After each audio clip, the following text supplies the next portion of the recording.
you're rolling up, Uber black Cadillac, high heel boots, and a sexy body full of tats. Baby's bad, oh baby's hella bad. After her there ain't no coming back. Wanna take a run at that. I think she's feeling me, turn it up a few degrees. My imagination of her body gets the best of me. Oh gosh, she's such a tease, bitten lips, bruised knees. I'm addicted to her, need her touching me, cause she got a bad little waist. And we tearing down this place, off the liquor that we chase. Casamigos to the face, baby I don't need no space. Coming closer for a taste, and I'll show you how I make everything just fade away. Cause she's like sex, drugs, cocaine, body so insane. Jealous of the clothing that she wears up on that tight frame. All game, no shame, baby came here to play. I feel like an addict cause she's sex, drugs, cocaine.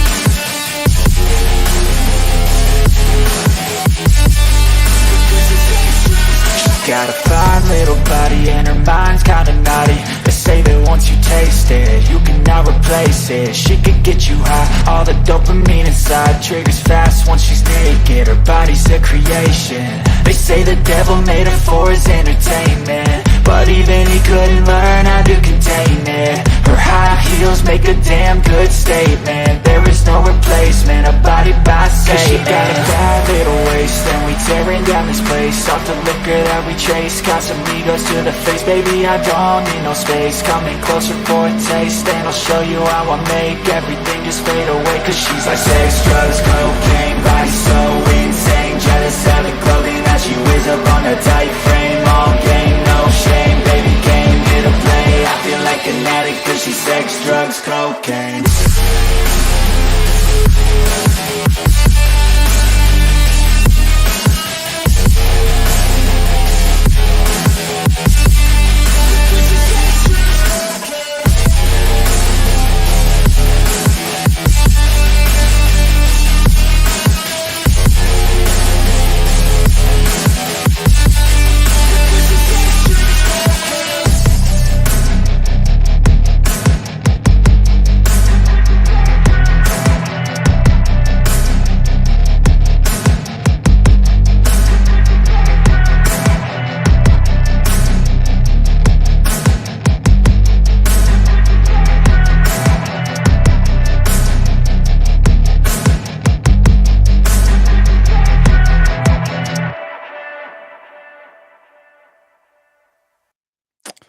What's up? Cheers, y'all. How's it going?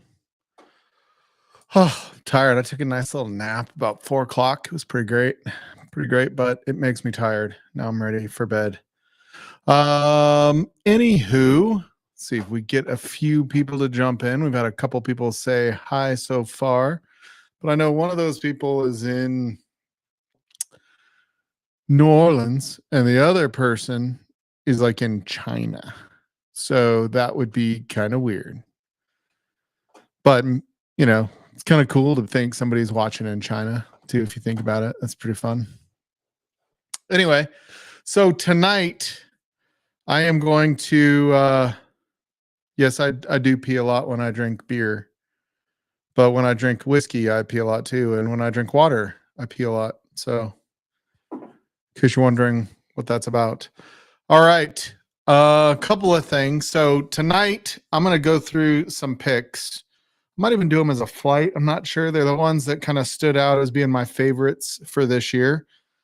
Ironically, they're all very different. And ironically, none of them are a rye. Every other year, my favorite, and this isn't necessarily my favorite whiskey, I guess. So it doesn't matter. I didn't buy really any rye picks, ironically, that I can think of other than maybe a Old Forester or something. So, oh, actually, there's a Jack Daniel's rye. Pretty darn good. Anyway, so tonight we are going to go through the picks. Also, everybody, if you're watching this, I know there's only a few people watching right now, but for those of you that maybe watch it later, you should have gotten your name for Secret Santa and the address. I believe I sent everybody's address. So a few of you have already shown me that you've sent your bottle. We want to do this by December 22nd stream. So we want everybody to have it really by December 20th. So that's 2 weeks from last Friday, right? Is that right? Something like that. So basically 2 weeks. Yeah, 2 weeks from 2 weeks from now.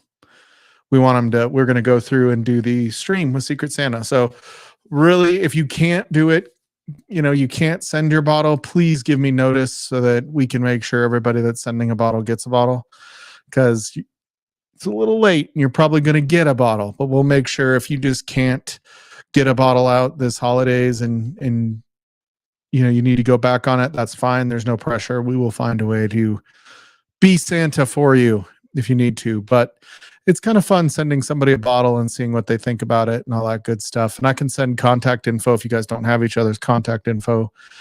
So you guys can see what you thought outside of YouTube. Maybe you don't want to do it while you're on YouTube. So anyway, tonight I am starting with a pick. I'm going to do picks tonight. So I have Old Reliable. Ironically, this is the one Adam brought from Liquor Lineup in Las Vegas. Ironically, Old Forester 100 proofs, while they have been my jam, they are not in my favorite pick of the year. So they're definitely not as complex and must have like deliciousness that you get with some of the other picks that you get. But I do love the picks. I just, they're not in my favorite picks. So the other thing we'll talk about later once we get folks on and rolling is how over the last year, we're now, goodness, over a fourth of the way through December. How has the way you drink, buy, or looked at bottles changed this year? So I was thinking about it. Come January, I felt like when January hit last year, I felt like I was much higher proof. I felt like it was, anyway, we'll dig into it. I have some thoughts on it, but I do feel like just over the course of every year, that bottle, if nothing else, that bottle we reach for when we're not doing YouTube or not watching YouTube and we just want to have a, pour, it could change over the course of the year. It might not, unless you're Z-Man, who's just reaching for Buffalo Trace. I think it can change throughout the year. And by the end of the year, you're on a completely different path. It's amazing to me how much my favorite picks have changed, meaning, like picks or even bottles or even just that go-to bottle has changed. I was one of the few people in the very beginning that Basil Hayden, I don't know if there's an S at the end of that. That was my intro to whiskey, and somehow I liked it. So I go back now and I'm like, this is a bit weird. It's a bit like water. It's not as good, but I mean, it's not terrible, but it's not what it was when I started. I remember that Kentucky hug when I had that Basil Hayden's for the first time. And I was like, ooh, I don't like how it tastes, I don't think, but that hug is nice. So anyway, that's where everything started. Now I wouldn't touch Basil Hayden's. Like, I don't own a bottle, nothing like that. So let's start saying hi to people. I did post the link. Anybody that wants to join me, you are more than welcome. You don't have to stay for long. You can stay the whole stream, whatever you want to do. But I'm going to go for about 2 hours tonight. I have an early meeting tomorrow morning, so I can't be up super late. I have to get up pretty early tomorrow. So we are going to do this for about 2.5 hours. We'll see how it goes and where the night takes us, but probably not more than 2 hours. So we had Doug H about an hour ago now saying cheers. Cheers, Doug H. Hope you're doing well, buddy. There is the link to join. We got story time, Shane Long. I know he happens to be out in Xinjiang or whatever it's called in China.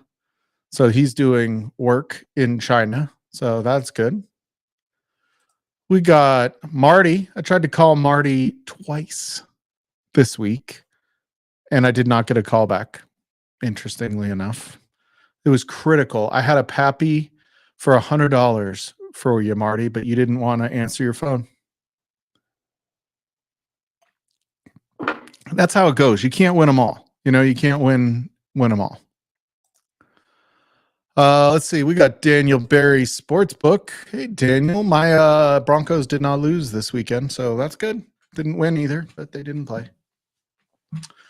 But there is a game on right now. I should probably pull it up and see what the heck's going on with that game. Let's see where are we at on that game. 3-0. It's a burner. Looks like Chargers are putting. No wonder Eric's not on. The Chiefs are playing, so we're probably not going to see from Eric tonight until it's over, which I don't think it'll be over in time to hear from Eric. So, any good sports on this weekend for you, Daniel? Let me know. We got Josh. Cheers, Josh. What's up, man? Hope you're doing well.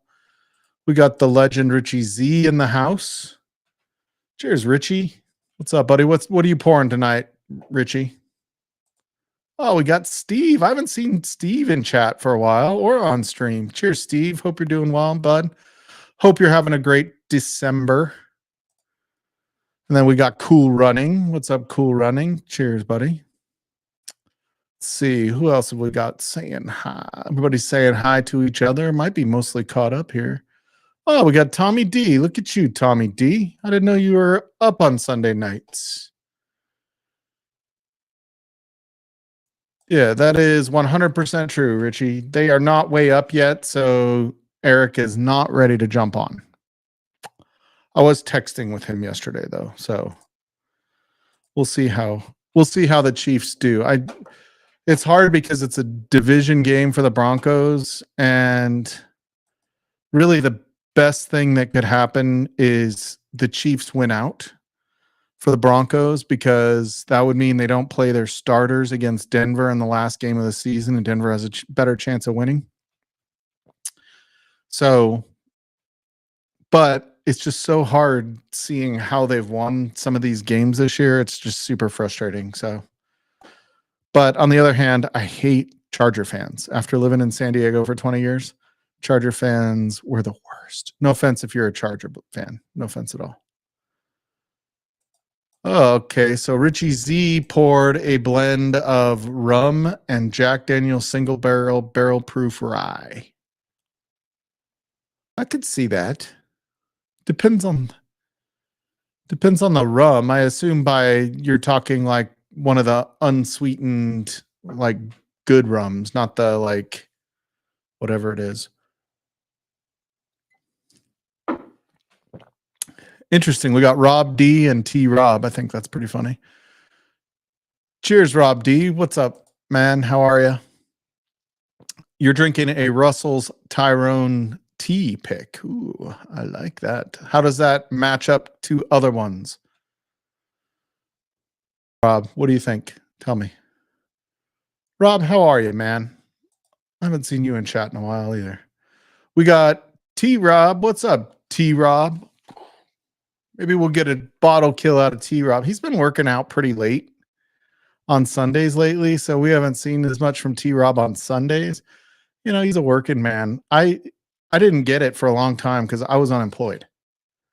So, when you're unemployed, like you just lose all grasp of time. You don't even realize what time it is. I was like calling Wednesday, Tuesday, it was the Wednesday before Thanksgiving, it was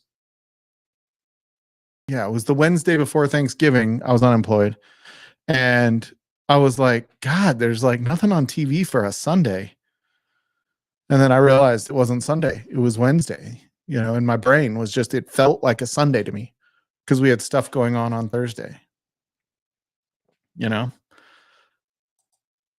it's going to be interesting, Shane. There's a big ramp I've got to deal with here, but I'm going to give it my all, man. I like it.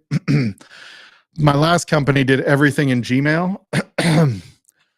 Oh my God, it's so nice to not be doing Gmail anymore and the G Suite. Oh, to be back on Microsoft.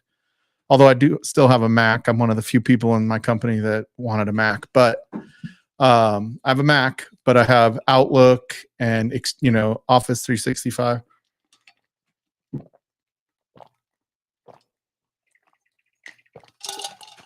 That was some ASMR. If you have headphones on, I'm sorry.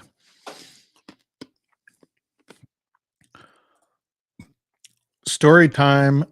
New trucks are expensive. Dude, Storytime has a pick coming out, and I have a pick here from Storytime that I will be drinking tonight to see how it does compared to the other picks that I have. I'll show you what my other picks are as we go through this, but Tyrone tea is one of your favorite warehouses, distinct viscosity, rich honey, usually some orchard fruits and secondary. I got this stupid thing hiding it. Let's see. Second, and orchard fruits is a secondary note. I got you. Nice. You guys like my little decorations I put up in the bar tonight? I have a few different ones I can do. That one was nice. And let's see. I could do that one. Oh, that one's better. I got the hiccups. Man. Maybe we'll do this one as the background. Let's see. Oh, yeah, there we go. Happy holidays, y'all. Happy holidays. I love Christmas time. I don't know if you guys like doing Christmas things. I love watching movies with the family. I like Christmas shopping, even if it's just online and buying presents. I like the whole process of being part of Christmas with everybody. It's pretty fun. And I like the fact that everybody says just a little bit nicer things at times on although not always around Christmas time, but and if you don't celebrate Christmas, happy holidays. Yeah, Shane, it's already like midday Monday there or some shit like that, I would assume. Out in China, it's like a 18-hour difference from where we're at right now, something like that. It's not good night, it's good afternoon. Monday afternoon. All right. So while we're waiting to see if anybody wants to jump in, we will talk about what my picks that I could think of as I was sitting here this evening for my picks of the year. If you want to call them picks, some of them are kind of picks, some of them are more like just single barrels or single batches, single barrels. They're all kind of, no, they're single barrels. Okay. So I got this bottle. This is one of my favorites of the year. I got this bottle. It's not as good as the blue one I had a couple years ago that won, or last year that won my whiskey of the year, I don't think, but it's still absolutely delicious. I got this when I was in Nashville at the distillery. It's one of their charity bottles. I have got, everybody knows this one's going to be on there. I bought like 6 of these. I bought a case of this shit. So this is almost gone. I have a backup and I have like 3 or 4 of these going out that I bought for other people. So that's one of them. I have got the Storytime Distillery Backbone Weeder is on the list. So Shane just left, but this is the single barrel weeder from Storytime. And then a dark horse to this whole thing was a Stranahan's pick. This was a staff single barrel pick. So this one I got at the distillery. It was a barrel that was picked by the staff. So that one is in it. So you can see some of these are different.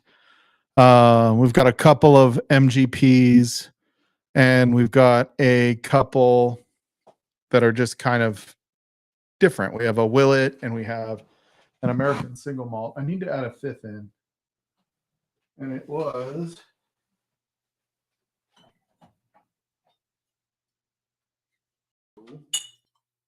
no.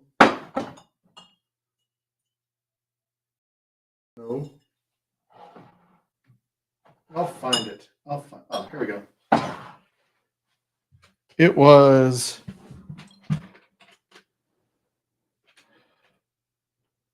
Oh, this was the end of last year. Not this one. We'll do the ADHD one. So we'll throw a dark horse in there, which is the ADHD, although this was the end of last year as well, but we'll call it anyway.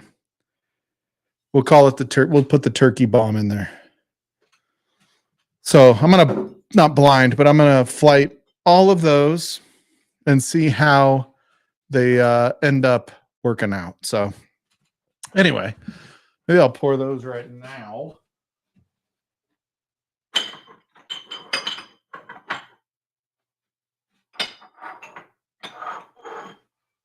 We're going to do 5. I need somebody to keep track of these for me. Just kidding. And we will. Ooh. Everybody make sure you hydrate. This is my liquid IV. All right. So we're going to start.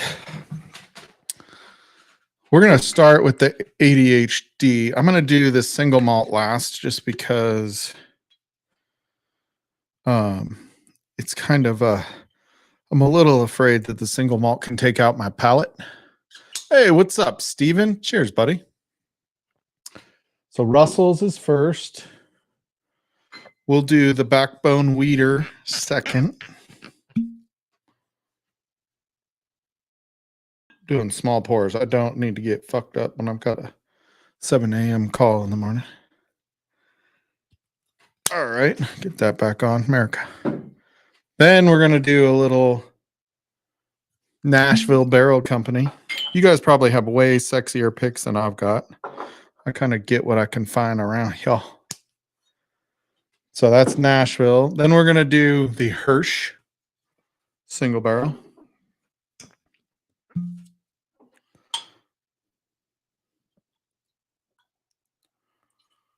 I mean, that thing. We'll just. Ooh, I poured a lot of that in there too. We'll just kill that.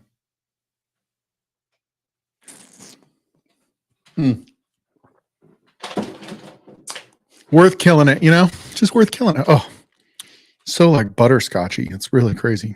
And then what was the last one? Oh, Stranahan's. So wait, Russell's, Backbone, Nashville, Hirsch, Stranny's. Sounds dirty when you say it like that. I'm not sure why. All right.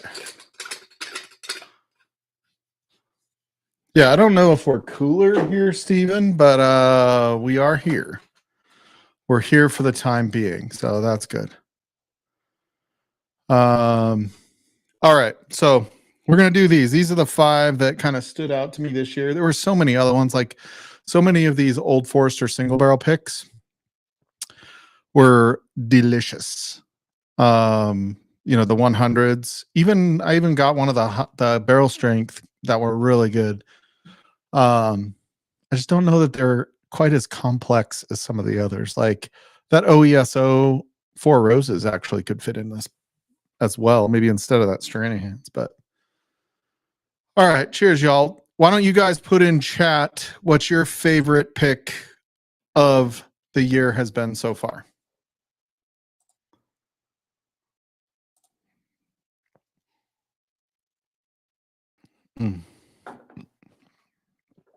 So that was the Russell's pick. That's very Russell's pickish.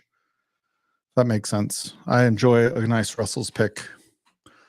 I'm starting to see. I know they were talking about this on Anthony's stream, which, by the way, go give Anthony a thumbs up. Tell him you gave him a thumbs up because I told you to, or don't. But give him a thumbs up either way. But I'm starting to see Russell's picks sit on the shelf for a while now. Dave Co had a 4 Roses pick that actually was on the shelf for a couple weeks. They just sold out a couple days ago. So like a 4 Roses barrel proof pick on the shelf for a couple weeks is kind of crazy. Um, obviously, I mean, even some of the other ones, like, you're seeing Shanks sit on the shelf. I mean, I realize those are more expensive bottles a little bit, but like you're just a lot of those things that in 2022 at the peak, they were just gone. Like if you weren't there as they were unloading them, you weren't going to get them. And so that's kind of crazy. But now they're just kind of sitting there. Yeah, it's just it's just super weird, Rob. I don't know why that's happening. It's kind of crazy. Okay, so we got Richie Z pouring a backbone pick from Dusty Dan, the Sticky Icky. Ooh, hey, nice. I like that name too. Is that what is that pick? Is it straight? Is it a rye based bourbon? Is it a wheater? Do you know? I don't know how you tell from the bottle if it's the wheater.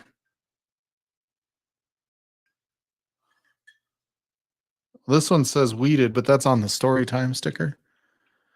So I don't know if yours says it there.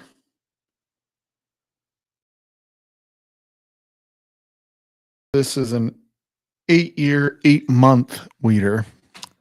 So that's going to be the next one that I do.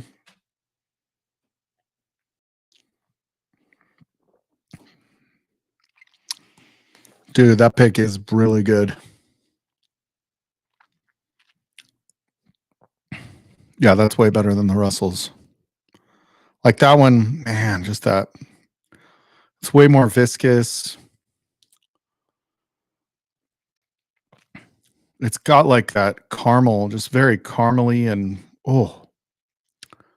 it's not sweet though. It's not a sweet one. There's a hint of sweet, but you get all of the proof. It's not even high proof, but you're getting that 122 proof. So it's up there. It's pretty good proof. Steven says Old Soul Obtanium 11 year, a Russell's, and a Rebel Stave finish. I'm not a huge Rebel fan. Luxro in general. I mean, I don't know everything Luxro does, but I don't really like Ezra or Rebel on typically. It's not that they're off-putting, it's just not my jam. So that's interesting. The Rebel Stave finish.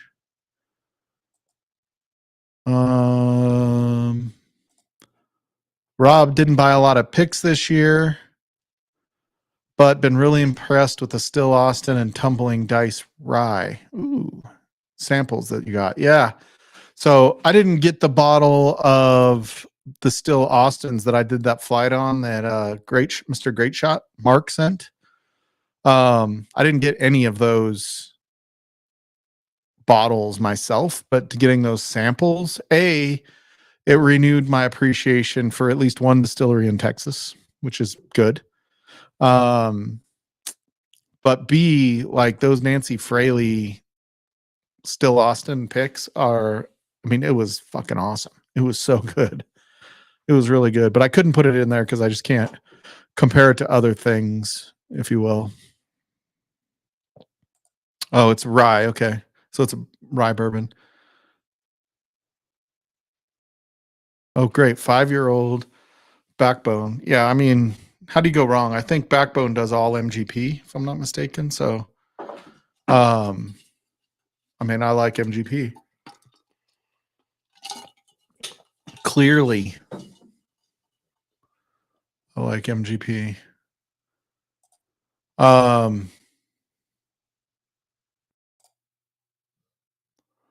You got a Backbone cigar single barrel. That's pretty tasty too. Interesting. So I thought it was interesting when Nancy Fraley she was in Marty's chat. I know she did it with other people as well, like when she was on with maybe Mash and Drum on Jason's stream, but how she was talking about the fact that a cigar blend doesn't mean it's like a specific finish. It's more of an overall flavor and the way it works with a cigar, not a finish specific. because everybody started doing that Armagnac finish or whatever it was that Joseph Magnus cigar blend was, and they were just missing with them. Everybody knew it wasn't as good as the. I mean, obviously Nancy Fraley did the Joseph Magnus ones, but they just weren't as good. So, yeah, it's kind of interesting. Cheers, Mr. Jigs. What's up, buddy? Hope you're doing well. Hope you are having a good holiday season. Rob D, Old Rebel Yell, 10 years. Yeah, 10s. Yeah, I mean, I've had some of the 10 years. I think they're okay. I mean, I don't know. They're not off-putting. I just, none of the Luxro flavors seem to hit me for whatever reason.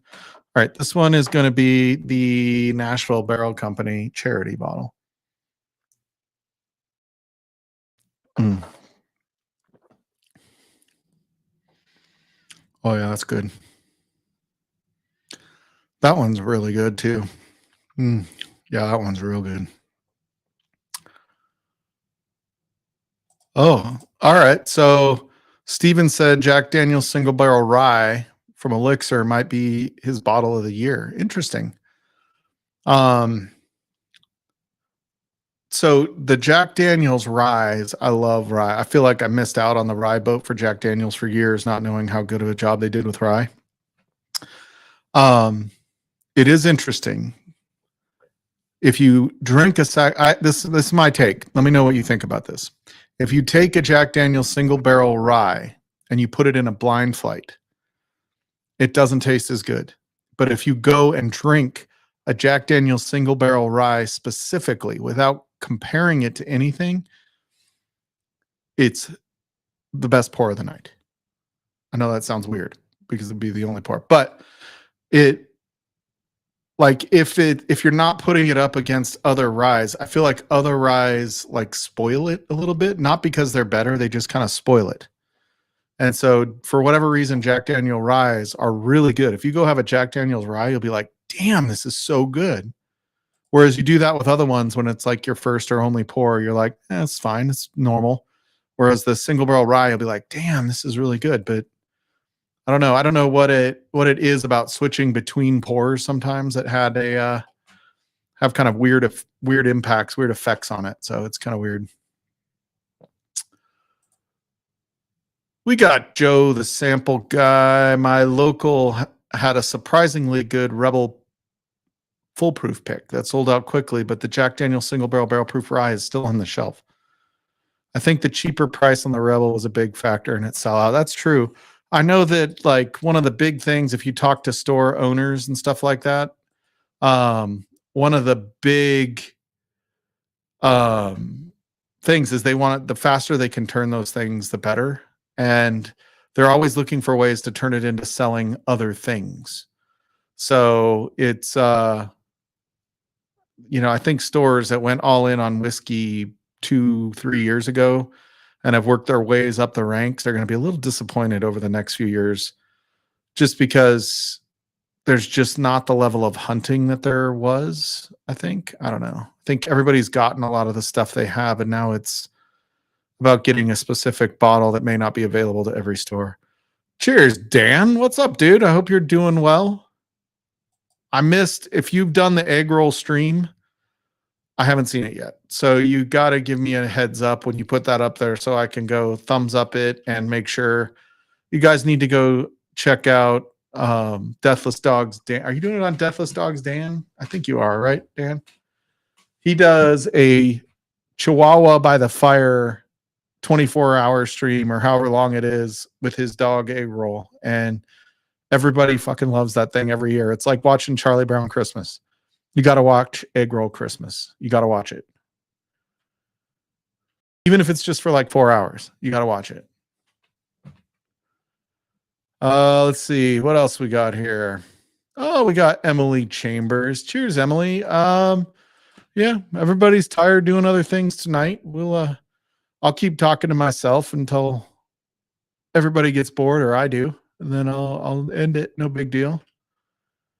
Yeah, there we go. Yule Log Egg Roll. It is a classic for sure. All right. So those two so far are definitely my favorites of these. Now I'm on to the, oh, this is the Hirsch.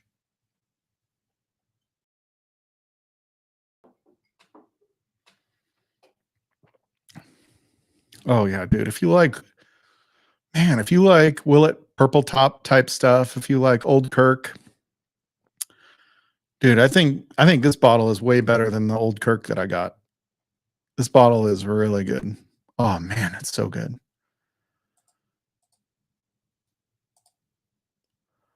Yeah, find myself drinking and enjoying lower proof offerings more this past year than in previous years. Yeah, I agree 100%. Steve, where I used to be like, oh, it needs to be 118 to 125 to be like really good. You know, like that's what I'm going to go find tonight.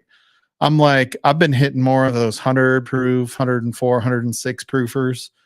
You know, that's one thing I like about the Russells and the Old Forester 100 picks. You can drink a little more of it without getting totally smashed.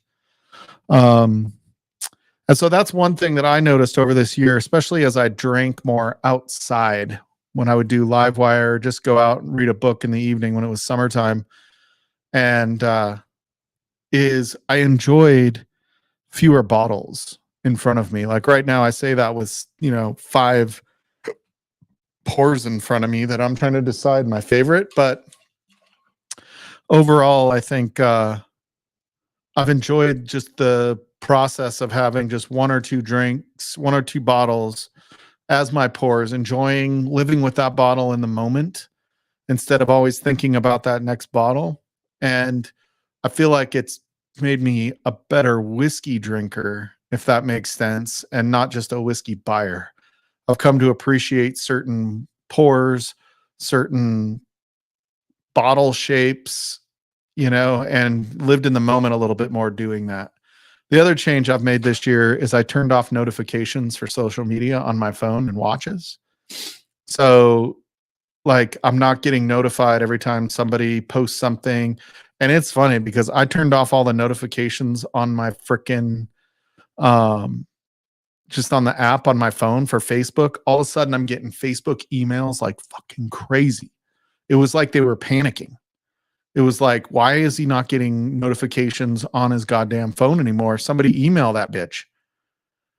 I mean, it was crazy because I was not getting any emails from Facebook, for notifications. As soon as I turned those notifications off on my phone, all of a sudden I got tons of emails from Facebook. I had to turn off all Facebook notifications as well. It's crazy. Try it. See what happens. You guys are all probably way younger than me. And so you don't use Facebook, but that's okay. Except for Tommy D that I saw in chat. He's way older. Okay. All Christmas Day. Okay, yeah. I can't wait. I'm going to put it on while we're opening presents on Christmas morning. Yeah, Rob says 94 to 110 for him. Yeah, I'll tell you, like, Shanks is what, 90 something? I forget what it is, but I thought, man, that's perfect.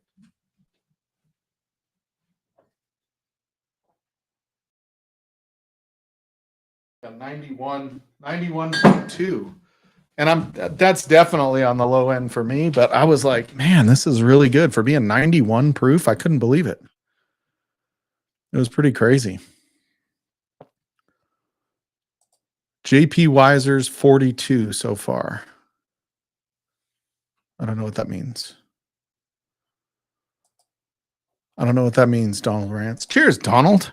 Saw you over on Anthony's stream. I'm not sure if he's still going or not, but I'm sure he's still alive. Oh no, he just must have just shut it down. But anyway, yeah. What's up, Donald Rants? James Morgan, I saw you out there all the way from London, France. Cheers, buddy. And then this is the Stranahan's single barrel.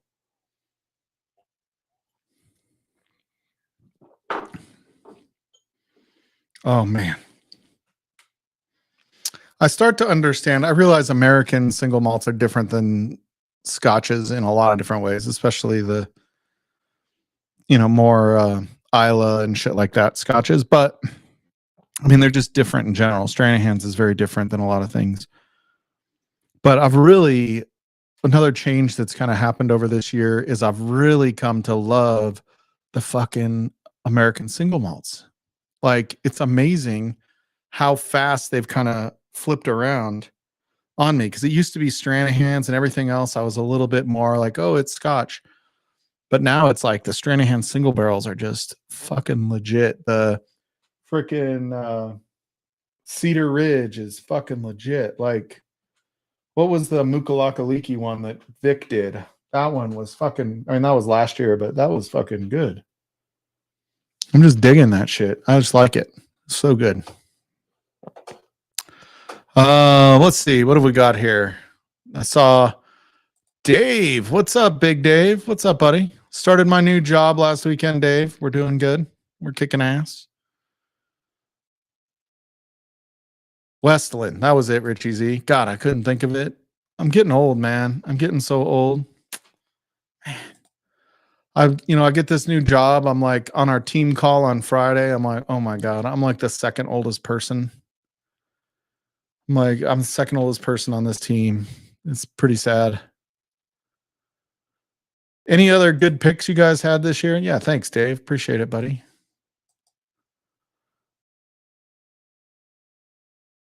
The only store picks you've ever had, Josh, were Eagle Rare and 1792 Full Proof. Ironically, those are two that are actually, especially in 2-3 years ago, those Eagle Rare picks were non-existent.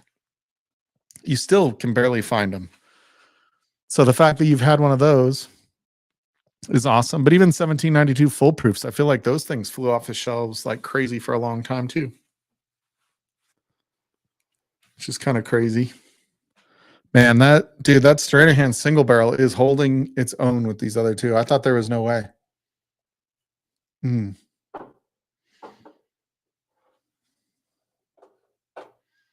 Hmm. Yeah, that's good.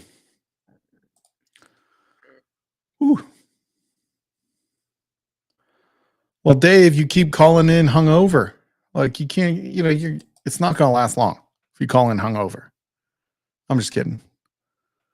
Richie Z, Corbin Cash Rye, Bad Axe Bourbon pick, which was awesome. Ooh. Man, I didn't get many ryes this year. I don't know what I was. Like, I didn't even get Midwinter Night Dram this year.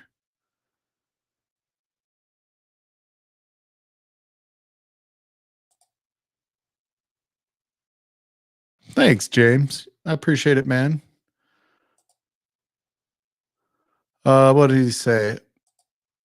So Dan said he's purposely bought lower proof stuff recently since been off drinking for a year. Not going to jump right to barrel proofs. And you know what? Like, I'm finding, and I know this sounds super noob maybe, but I'm finding that I get more of those key notes at more of a moderate proof. I don't like the finish on the lower proofs. That's my problem when I go too low. But I feel like when I'm in that 105 to 110 or even 100 to 110, I feel like you get a lot more of those key notes that you're looking for. The like real caramel. It's not hidden by the proof. Nothing's hiding behind proof at that point. I just get way more out of it than I do at the much higher proofs. Much higher proofs, like, it's interesting. I remember watching, what was that? There was a documentary, Bourbon Tucky, and they were talking to one of the distillers, and they're like, I can't put flavor in the alcohol itself. And he was talking about the fact that, and I'm not a distiller, so I don't know all this to be true, but I assume this is why some of the more complex scotches try to be lower proof. It's less about finish, more about overall experience. But he said, the higher the proof, the harder it is to get flavor into it, because the alcohol doesn't get the flavor, the water does, something to that effect.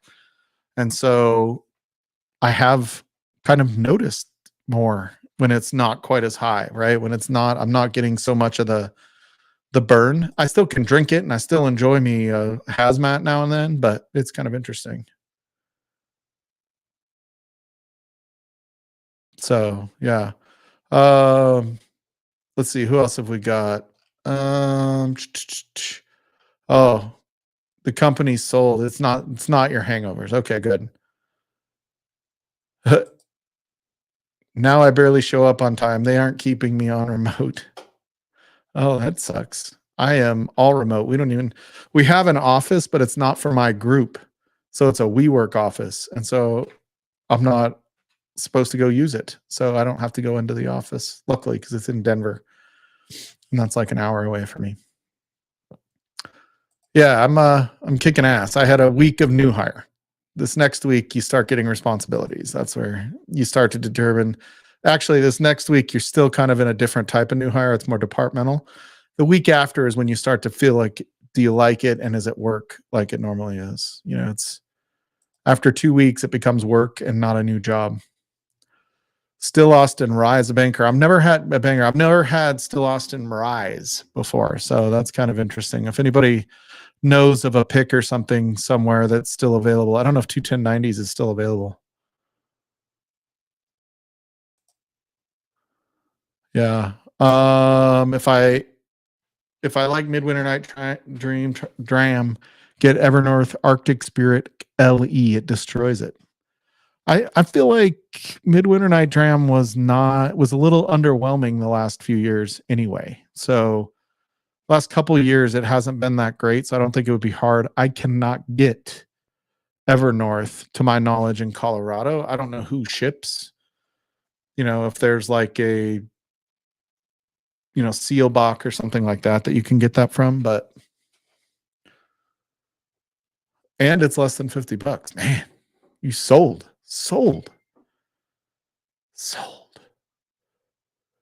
Oh, look at that. We got Slapshot hanging out. What's up, buddy?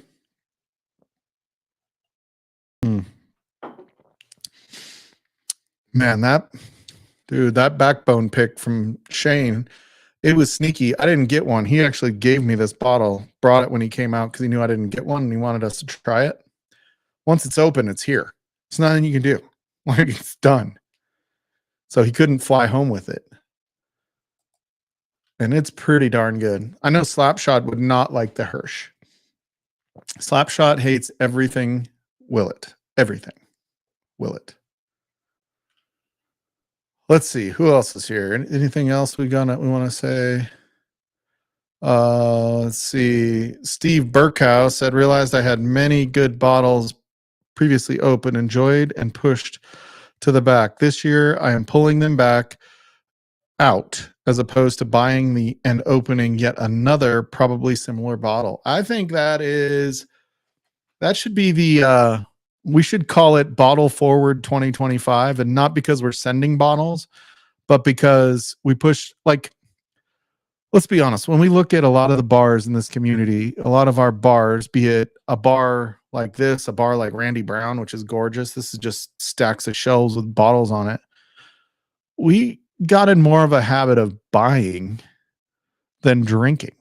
Like, I'm hoping none of us are getting drinking problems from all this buying, but I drink less whiskey in 2024 than I did in 2023, and I bought just as much whiskey. And in 2023, I bought, 75 bottles or more that I'm never going to drink in a year anyway. So it's, I'm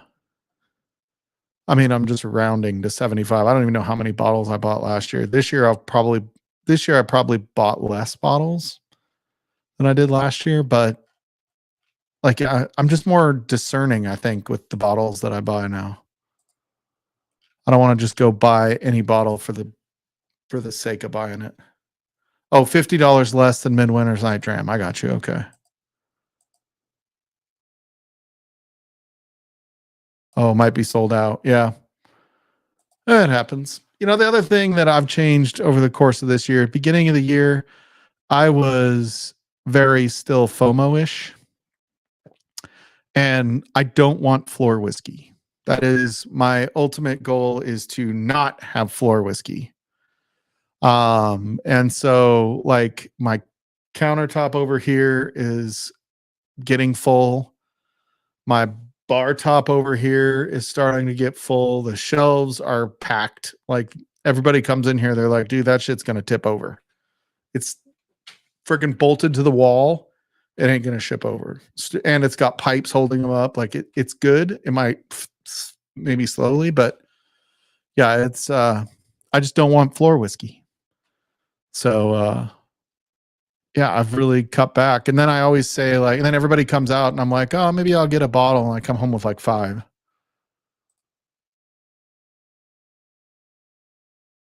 Yeah, I feel like that's where I'm at right now more. Hey, Emily Chambers, we need to find out how the chair repair is going. You need to let us know. I'm interested, even if you just want to send me a note on it. Let me know. This one's the Russells. All right, I need to go through these and get serious here.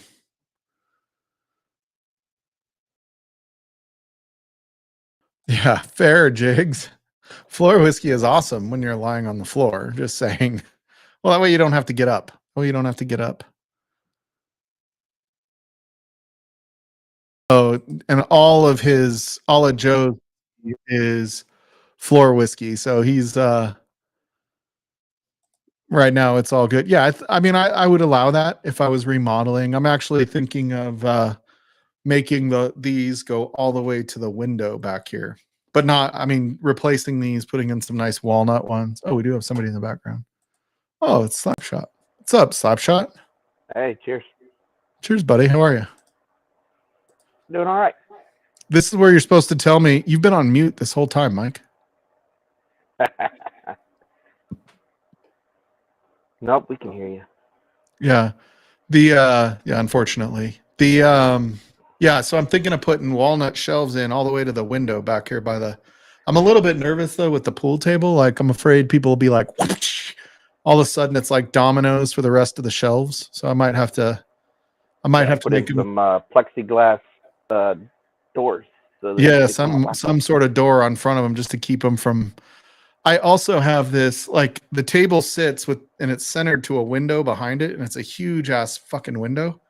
And I have this like fear because that's I just have this fear that somebody's like Logan is going to be hitting a ball one time, hit it hard, you know, breaking or whatever he's doing and not catch it right and the ball just goes flying through the window. I have this vision in my head of that happening at some point, but yeah. Yeah, I feel like the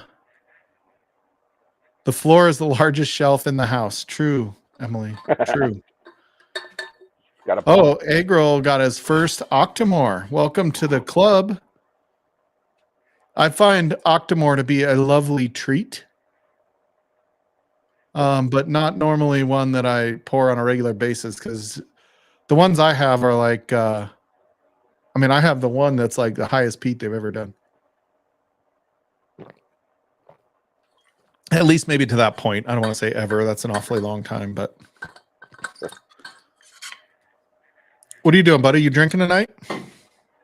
Nope, just smoking some Peterson blend, Christmas blend from 2015. Do they still have Carter Hall pipe tobacco? I have no idea. Oh. I remember my dad growing up had a pipe and it was the best smelling tobacco and smoke. Like my mom would smoke cigarettes and I fucking hated it. Like you go to school and you just reek like cigarettes. Mm. And but my dad would be like smoking a cigar and it was like or a pipe and he always had Carter Hall and it came in those like little round like sort of like a coffee can thing. Yep. Yeah. And you could go put your nose up to it and you're just like, oh my God, it smells so good. Yeah, I don't know. I just got a bunch when I went to the cigar event in Veterans Day. The guy was moving to North Dakota, one of the guys that was local, and he was giving away a bunch of shit. So Ethan and I split out, I think, 25 different blends. Oh, wow. So Slapshot, how is your whiskey drinking, buying? I know your buying probably hasn't changed much, but how is your like for me, I reach for fewer bottles at when I'm having a night of drinking whiskey, I reach for different bottles than I did at the beginning of the year, right? Like I'm drinking a lot more of those old Forester 100 proofers, less of the like Elijah Craig. Like I haven't even bought Elijah Craig's except for A124, I think. I don't. I drink more rye when it's colder, but other than that, it's kind of the same. Kind of the same as the first of the year. Yeah, I just add more rye. Yeah, I feel like just my thought process around it, like I'm kind of drawn more to lower proofers now. I'm not like low proof, but like under that 115 as opposed to over the 115. Oh, yeah. I if I could pick a proof and like everything be like right around that proof, like it's usually 110 to 115 is what I find myself going towards more. Yeah. Yeah, it's crazy. Like I mean, I see a lot of these 100 proofers that I'm drinking, a lot of the Russells. Although that Hirsch, I feel like is a good proof. You Yeah, wouldn't you're like. right on that. I wouldn't like it. I hate Willet. Yeah, this one is 128.3, so that's the highest proof of these girls. Man, I'm running Like out of room on me. I've had samples of like Jack Roses and DC's picks of Willet, and everybody's loving it, and I'm the only one in the room going, I don't like it. Yeah, I can imagine that. Yeah, I feel like that one's 123. Is that higher than that? That's lower. So But that's those why there's three are. all those brands of whiskey, because not everybody has to like the same one. Yeah, so I started reading this article that Donald Rance mentioned on I don't know why I say his last name so like weird. Donald Rance. But Donald Rance is he made a comment about Forbes. I think it was Forbes doing a article. So I went to go look for the article on whiskey on Forbes magazine. And it was interesting to talk about the fact that like why things slow down. It's what drives buying and how the whiskey market is kind of in that weird spot right now where it's dipping. I mean, like MGP said they're reducing and laying off people, reducing how much they're producing, and everybody's cutting back because there's not quite as much being sold. Now, I have cut back buying whiskey because I've gotten more into the cigars. So I only have the same budget, so I'm buying more cigars. And you can do that in the morning with your cup of coffee, like I've seen you do about a dozen times Yep. in the warmer Facebook season. Yeah, since I joined that cigar group, Honor and Ash for military and police, I've been smoking up to 4 cigars in a day. Yeah. Oh, geez. Yeah. And cigars ain't cheap. No. Man, I feel like that's where a pipe comes in handy because you can like. Yeah, I'm having to supplement more with the pipe versus the cigar. Do you but like? It's kind of weird because do you prefer cigar or pipe tobacco? Because they're different, right? Like they're very different. It's completely different to me. Now, what I do like is what I found with cheap cigars. I have to go into the bathroom and like wash my face and get it out of my beard because it's stale, cheap cigar is like a smell I don't like. But I haven't found a pipe tobacco that I want to wash out because it smells good in the beard. Yeah, I like that. Like I don't know, maybe it's the sweeterness that I like to it, but I feel like pipes have kind of a more honey and sweet nature to them than cigars are a little bit smokier. I don't know. Not even though there's the same amount of smoke. I just mean like it comes across as more like I don't know, like the difference between a vape and a cigarette. You know what I mean? Like, vape kind of can have that like sweeter, smoky note to it, whereas a cigarette has a little harsher note. Yeah. No, I get it. I understand what you're saying. But yeah, it's definitely not that season out here. So I will tell you, you're here. this week I'm putting together a new toy that I bought for myself. I bought a new CNC machine. Oh yeah. So this one allows for a work area of 48 inches by 48 inches. Oh wow. What was your old one? That was like 2 by 18 or something like that. So yeah, it's that one is 24 by 36 outside dimensions, but the actual working dimensions was like 16 or 18 by 25, 26 maybe. Okay. 28 maybe. Like it wasn't the full 36 because the outside dimensions you have to take into account room for all the braces and brackets and stuff. Yeah. And that shrinks it up in. And so this one is like 60 by 60 outside dimensions and 48 by 48 internal dimensions. So operating dimensions. So I've got some big projects that I have planned. But the funny thing is, like, there's so many fucking hidden costs in a CNC machine when you buy a CNC, right? So the little one I've had, so I've got like bits and all that, which is a huge part of it. Although that's a consumable. But when you have something that's that big, you need a table to put it on.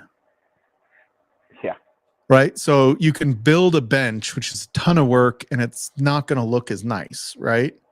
Or you could do what I did. I bought two 60-inch wide. Now they're only 24 inches deep or something like that. So there's going to be a gap between them. Right. But I'm putting MDF on it to make it'll be 64 by 60 is going to be the table that I'm making. So it's going to overhang the existing, and I'm putting 3/4 inch MDF on top to make it one big table to set it on. But each one of those benches, which have steel supports, because it's a 250-pound machine, right? That's going to be jerking around and stuff like that. And I'm going to put it in my garage instead of my basement. Because it's got better power. If I ever want to upgrade the spindle, I've got 220 up in the garage. But it's each one of those benches are $300. So it's like I spent $600 on the benches, and then you go and you're like, okay, now I need to buy. You have to buy two things of MDF and butt them together in order to create that size. One sheet isn't wide enough. They only go up to 49 inches wide or whatever it is. So you need to do, put two sheets to tie it together. And so that's another $80. So it's like, it's crazy. I should have because I bought the smaller version. It was going to be 24 by 48. And I was like, you know what? I don't want to do this again. It was $200 more to just buy the big one. Yeah, I might as well go. Because eventually you're going to get the bigger one anyway. Yeah. And I have some projects, like I have to replace that clock that's up in our dining room. So I'm going to make a new 36 36-inch diameter clock up in the dining room. And so I have projects that I want to do on it. But yeah, it's just amazing, like all these hidden costs that you have that just to get the goddamn, it's already a $4,000 CNC machine. So it's crazy. Yeah. But when I bought the lathe, you need this. Now you need a chuck to hold. Now you need this and that and this tool and that tool. And you're like, but now I want to hollow something out. I got to get another tool that bent and a new blade. And now I got to get, and this and that. The CNC you run at your weekend job has a total floor footprint of 30 by 30. Wait, that's feet. Jeez.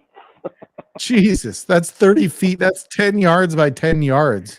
And making like highway signs. Jesus, what are you making with that? So we have, there's a guy that he owns a machine shop, and he's got a really cool business. He does like some things just as an add-on to his business where he makes steel targets. So like shooting targets. Oh yeah. And so he'll make those, but he also ends up making the steel they put in the police car doors. You know how they put them inside the door to make them less, I guess, more bulletproof, even though, depending on the gun, I can, like a .50 cal will go through a safe. You know, it's like go all the way through it. But he does that shit, but they have those big CNC that has a plasma cutter on top to cut those steel plates. And so I got a tour of his, you know, business one time, and I was like, dude, this is so fucking cool. Like, I was giddy watching him, you know, cut these steel plates that he's using for targets. So they have like that, he'll make like the dueling targets. Oh yeah.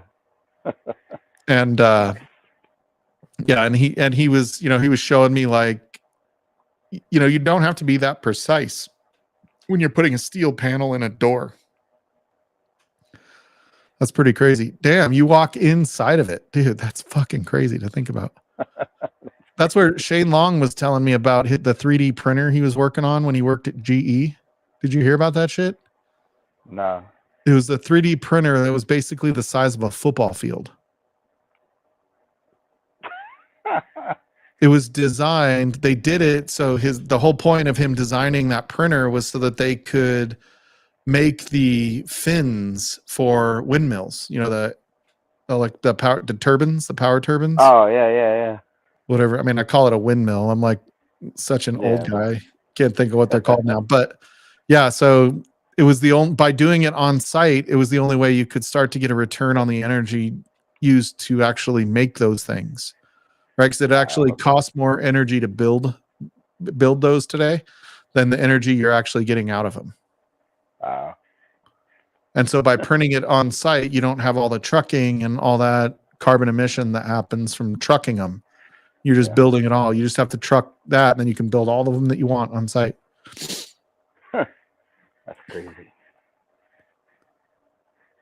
Yeah, it's pretty interesting. But yeah, I've been using my little one because I'm making Christmas presents right now. I made, you know, my daughter her cutting board, so it's the end grain cutting board.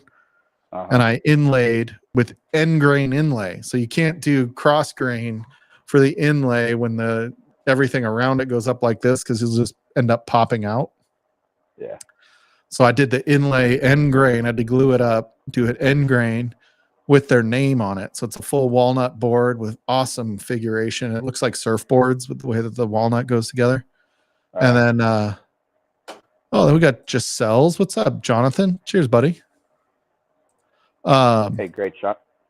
And then I made a Grinch coin tray for my middle son. So it's got the Grinch. It's out of mahogany. So it's got like shaped like the Grinch and hollowed it out. And okay. then I'm making another cutting board for my son and his significant other as well. Dude, this backbone is fucking good. I need to send you a sample of this one. Do you like Weeders? Yep. That's good. Yeah, I didn't buy a lot of rye this year. I don't know why. I need to get my Angel's Envy rye out since it's December. This is the only month I am allowed to drink. I allow myself to drink that. It's the only month I force myself to drink that. That's funny. Yeah. Well, I'm not drinking right now, really. So. Not at all. No, I got that esophagus issue going on again. That doesn't help. Just kidding. Yeah, no. Yeah, nah. Yeah, nah. No, whiskey's not good for it. Yeah. How are you? Are you staying upright at least? Cheers, Mark. Depends on the day.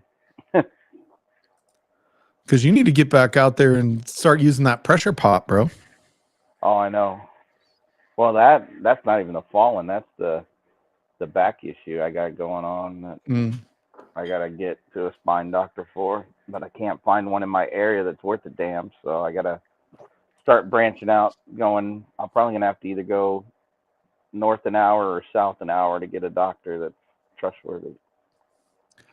Well, what you need to do is use your pressure pot, make something, and then send it to me in an alternate. You're like, that's not the point. Yeah. You're like, it's way more fun to turn it than it is to make the thing to turn it. Yeah. Well, the other problem with the resin, it's got to be above like 50 degrees and below 80. So I have to clear out a spot in the house for it. And that's been the other issue, is figuring out where in the house I can put that to stay permanently. Yeah, because before it cures, it stinks. Yeah. And so I think what I need to do, like right inside the back door, is where it's basically the dining room in this house, and we don't even use it, but the laundry room is off to the side. So I want to build a shelf that I can put right above the washing machine, and then You don't do put it right laundry. there. Yeah, I do. I Oh, do my laundry. She does her laundry. I do mine. The kids do theirs. Nobody does anybody else's laundry. That way, when it gets messed up, it's your fault. Frankie does all my laundry. Get to work, bitch. I mean, I would never say that. I feel really more lucky that she does it. Although I do the folding. She does all the washing, which is really the easy part.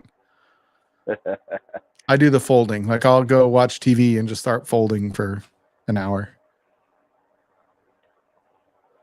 Hey, great shot. Did you get any of those Still Austin picks that dropped recently, buddy? I haven't heard anything about any of those things dropping. Oh, he got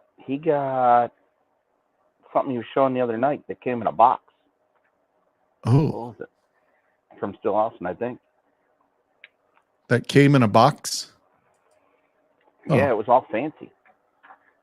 There we go. He said, yeah. Yeah.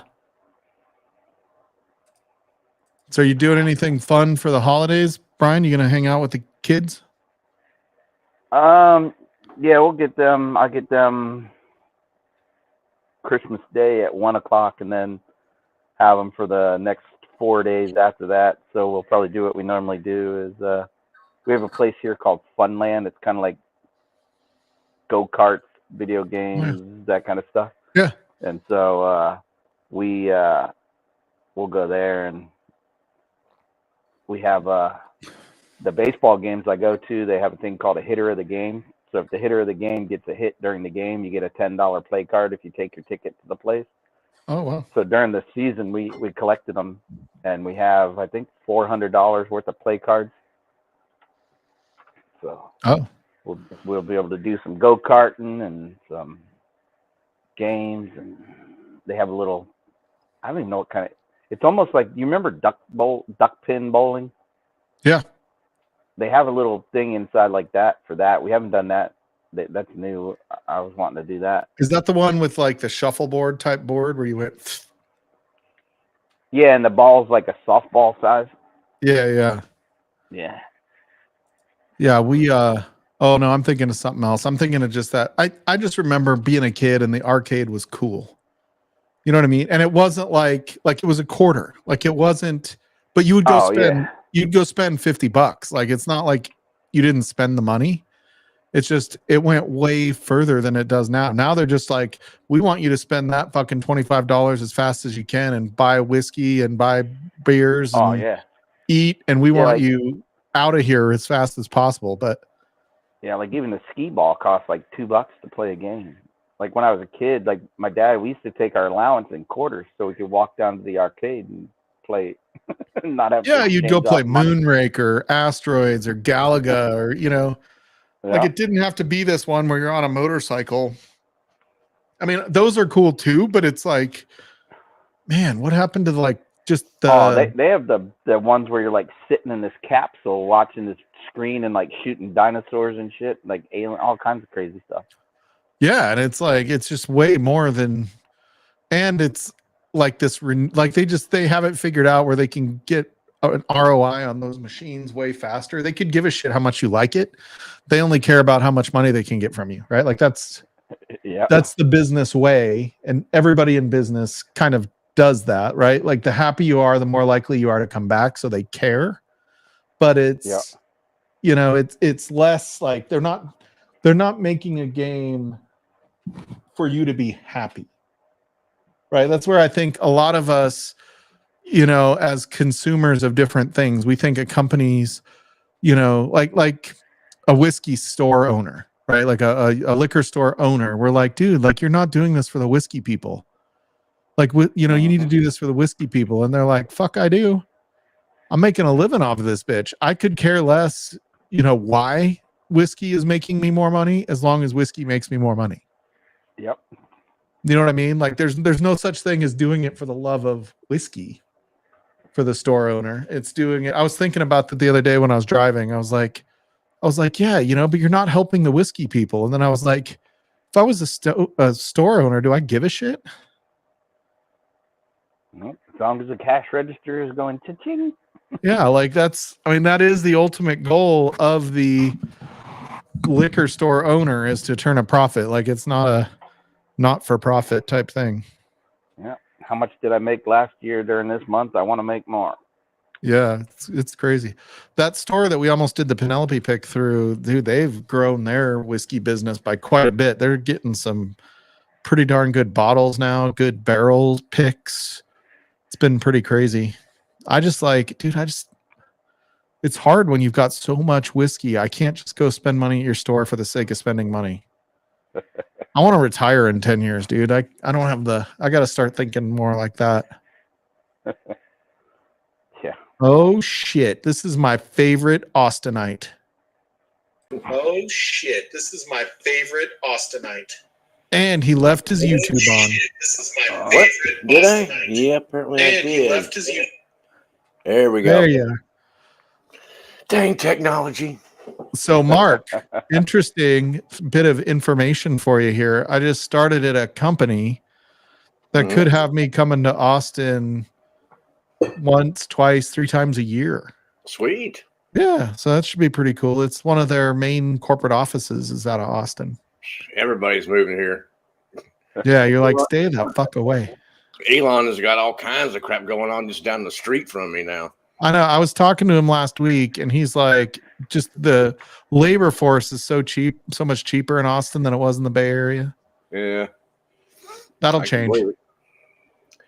Yeah, he's a funny guy. He was telling me a joke about his mom. You guys would have gotten a kick out of it. I watched him on what's his name? Joe Rogan.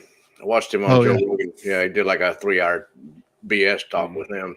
All kinds of stuff. He's a dude. guy.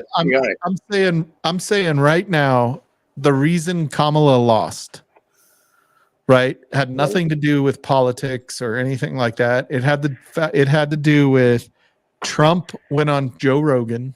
Yeah.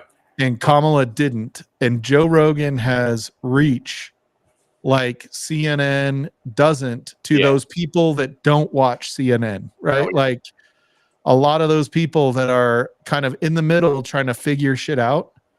And whatever you think, like, I'm not saying I agree or disagree with Trump. I'm not going down that path with everybody. So don't think I'm saying, you know, pro-Trump, pro-Kamala, whatever, right? Mm-hmm. I'm just saying that, like, dude, Trump did that when he beat Hillary. Like, he played the social media game when she didn't. Yeah.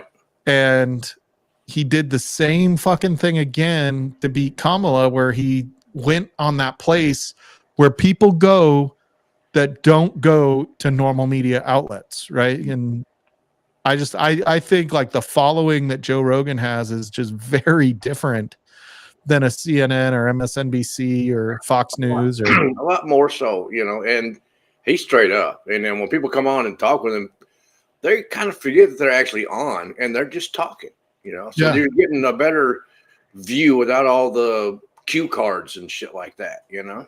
Yeah. Mm-hmm. And like the ironic thing is, like, so many Democrats hate Joe Rogan, but he has always been registered Democrat up until, you know, probably, I don't know, 6-7 years ago or whatever. But he was fairly liberal up until a while ago. Now, I guess I don't know his full politics or anything like that. I don't really get into politics that much, but I was watching something on it, and it was like he's always been a liberal, you know, or at least leaning liberal. And now he's more libertarian, I guess, which libertarian now is almost like what Democrats were 16 years ago. Okay, let's see that. Hold on. What in the world?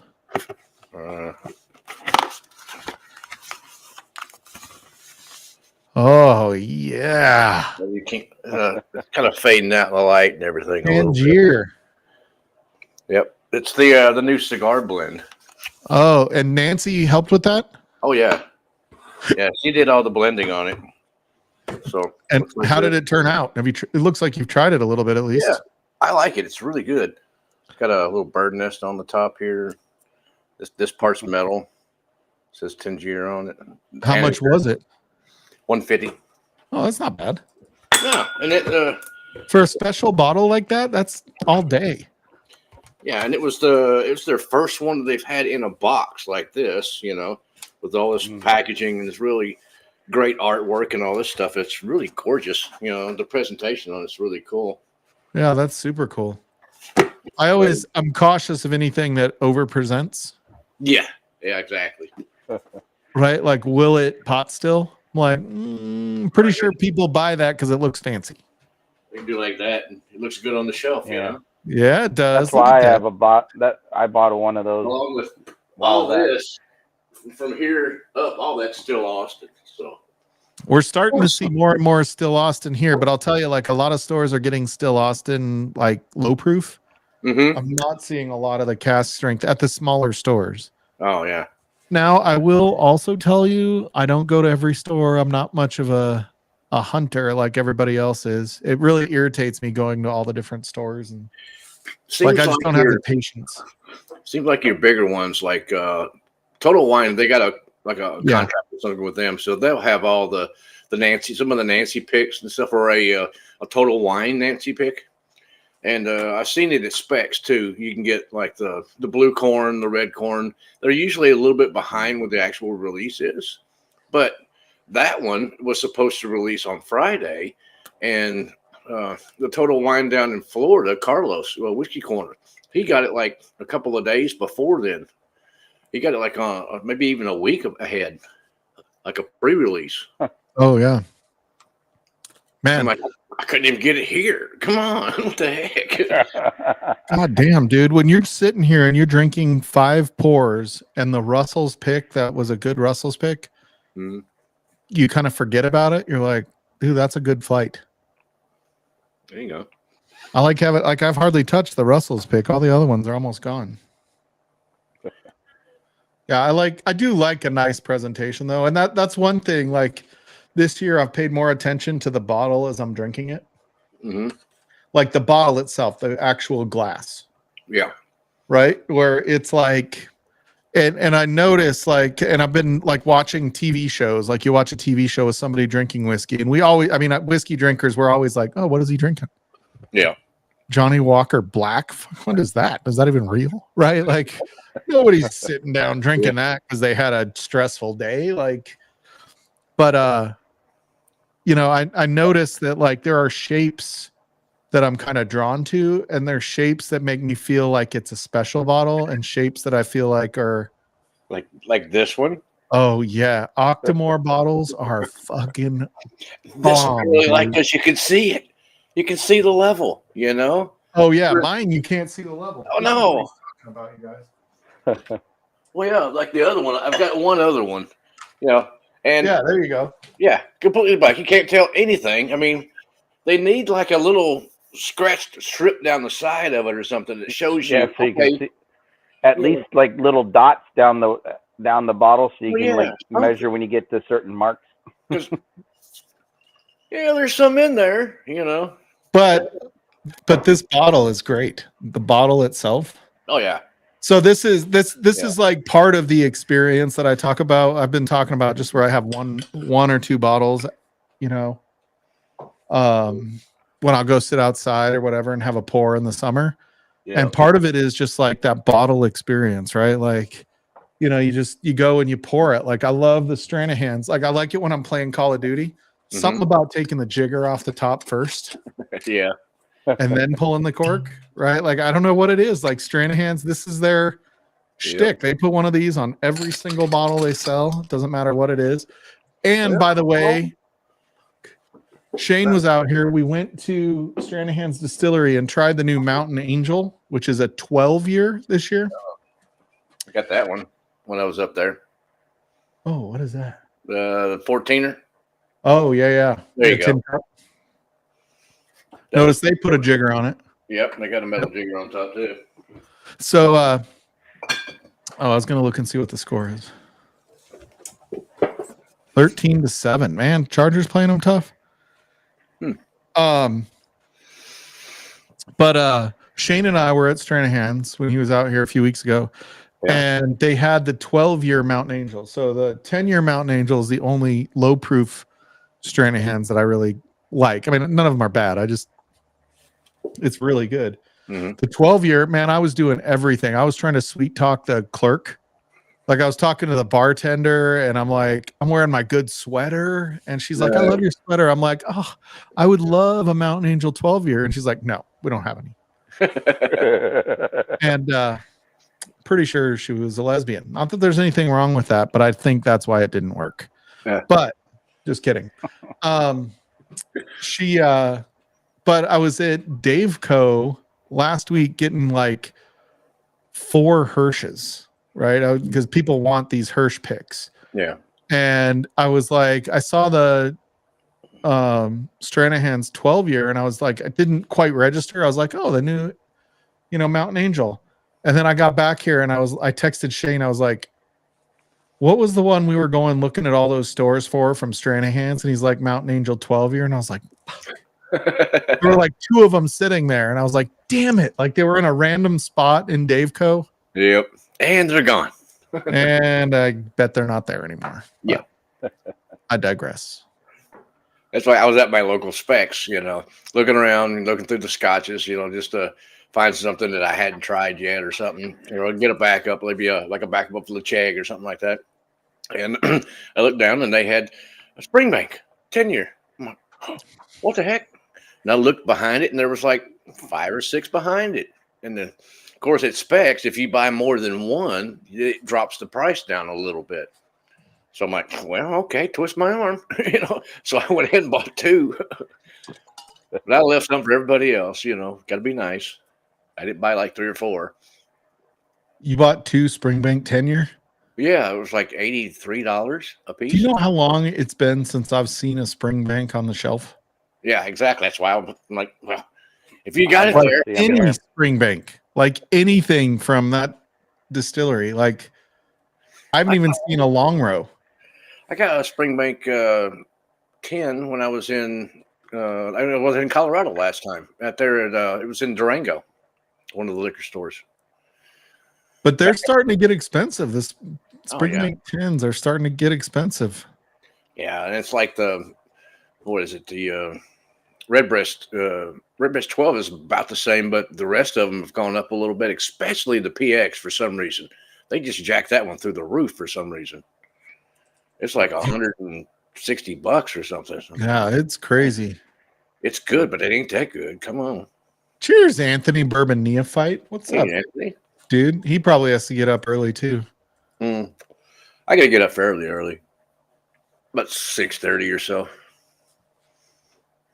Springbank is, yes, it is peated. Springbank is. Oh peated. yeah, but it's not overly peated. Not like it's a light like peat. Port Charlotte or something.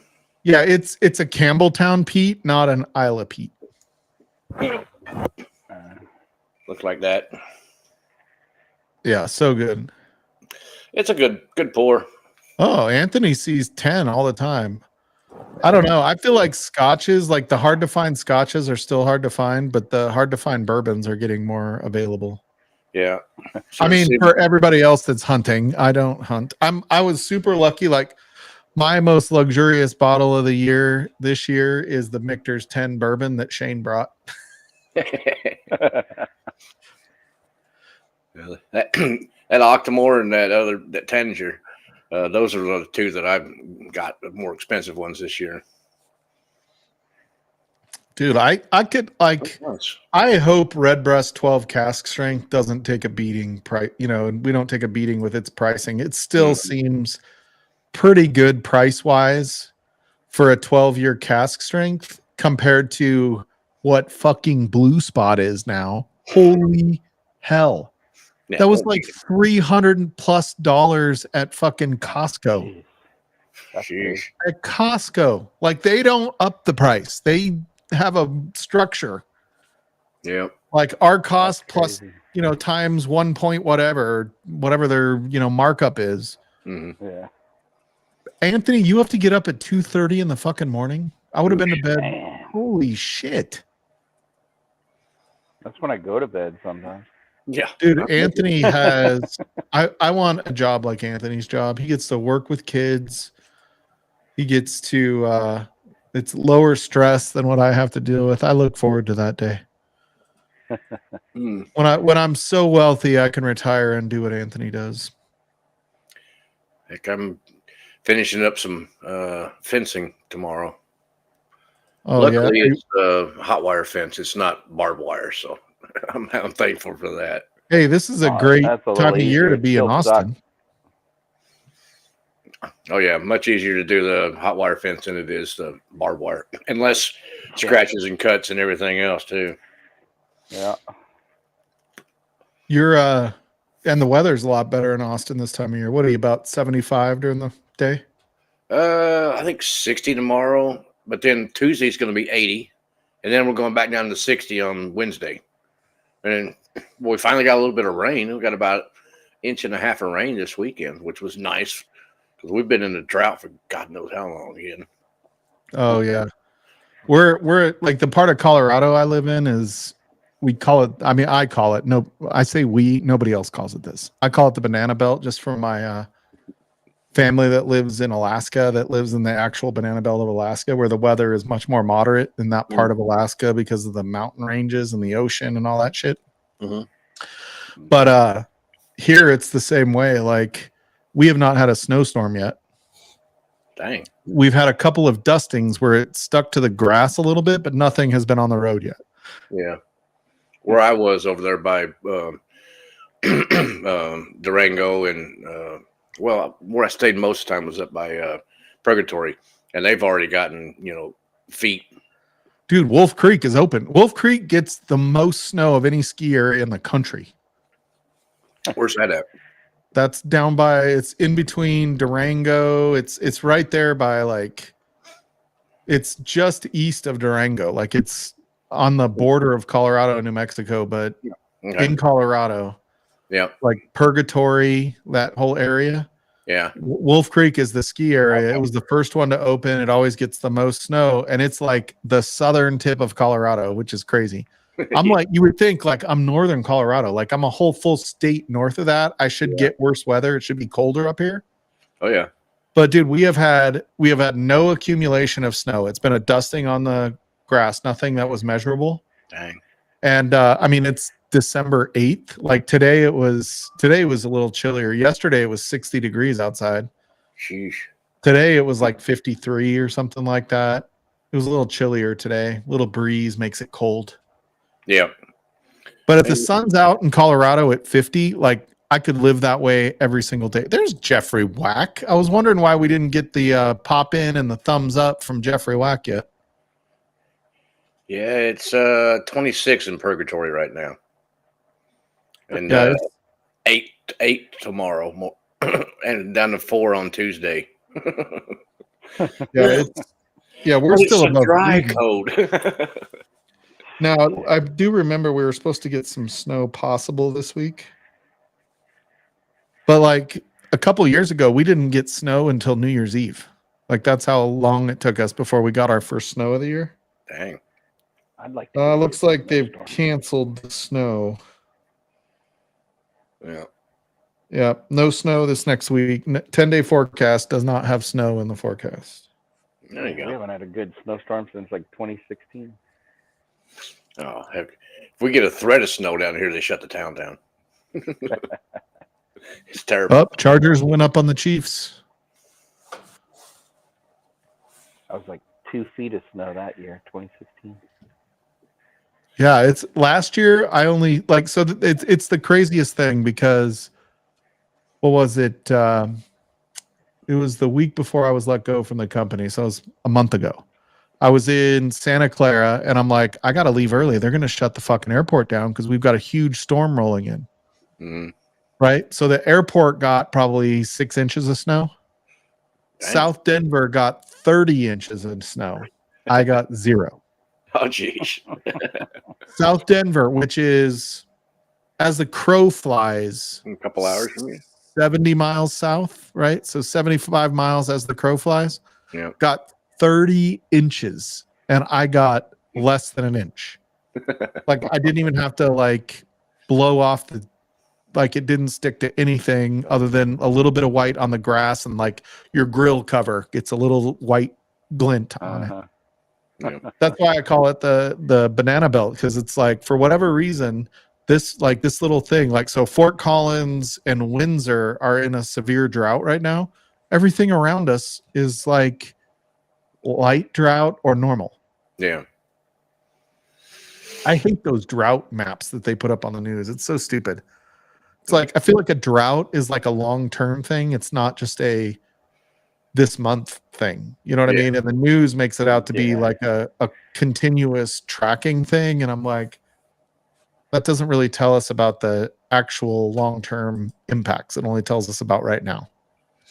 Yeah. That's part of the reason the stuff doesn't grow as good down here, is because they don't get enough rain to help things to rot and decompose like they're supposed to, you know? Yeah. So you don't put it in the soil, it's all rocks and, you know, sand. So when I started working at Dell, I was in Round Rock. This was 2010, maybe. Yeah. And I was in Round Rock in January. It was like January 10th or something. I don't know, something like that. And it dropped below freezing, and there was like a dusting of snow and ice. Mm-hmm. And they're like, don't come into the office. I had to stay in the hotel because the office was shut down. Yeah. For the whole day. Like we had to go for 2 full weeks. We were in Round Rock. Mm-hmm. They didn't even let us fly home on the weekends. But that Monday or Tuesday hit, and it was like, 20 degrees out, and it was like a little bit of precipitation with freezing weather. And they were like, we don't have the infrastructure. Everybody stay home. Yeah. Well, that little bit, with all the overpasses and everything else, that all freezes up, and it's just the cars around there like they don't know how to drive in it at all. So it's like pinball, we could always talk about Texas drivers if we wanted to. Oh, well, they're not the best. Yeah, when I was going to college, I had a professor, and he would be like, "You guys have a good day, and you watch out for them Texans," because he always made fun of the Texan drivers. Yeah, he's probably dead now.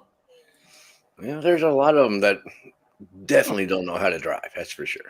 It's everywhere. It's you have to make fun of anybody that's not you.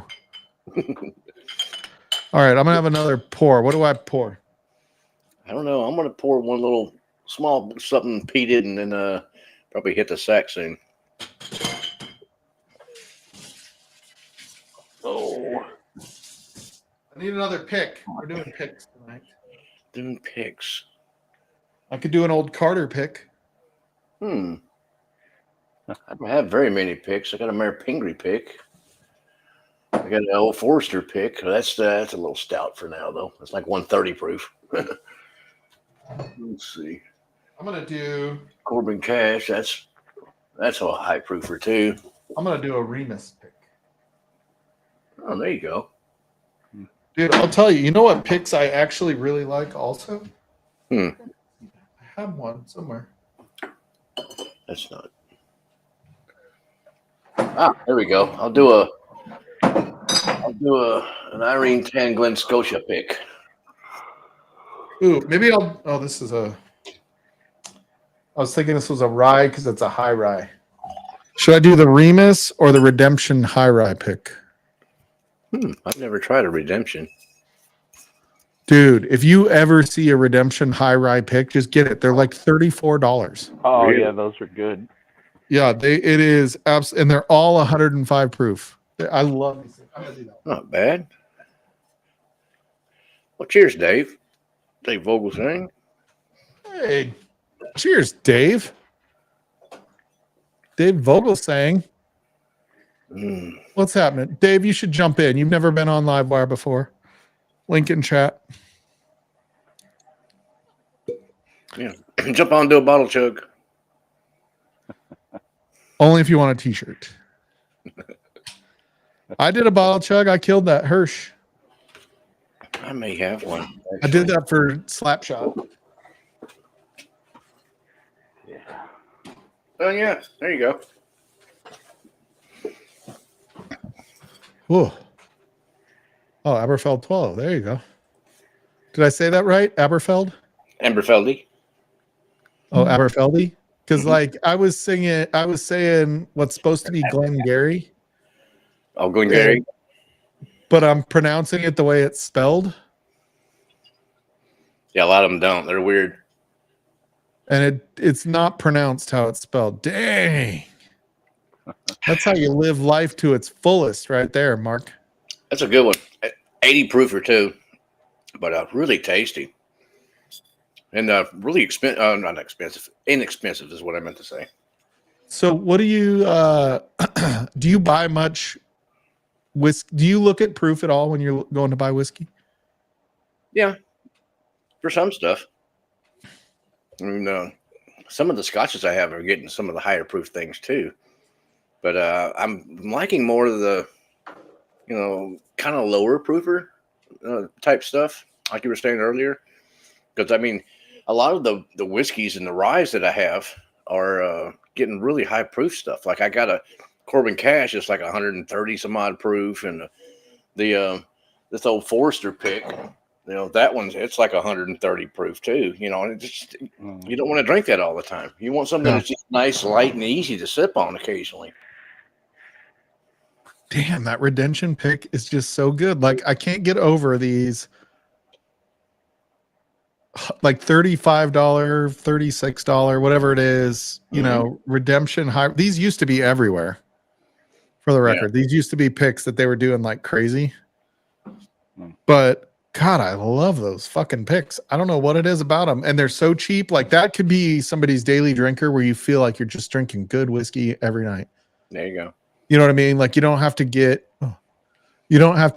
Buffalo Trace or something like that, Z-Man. You could get something with a little variety in that same price range. Mm-hmm. Now this is higher proof than Buffalo Trace, but yeah.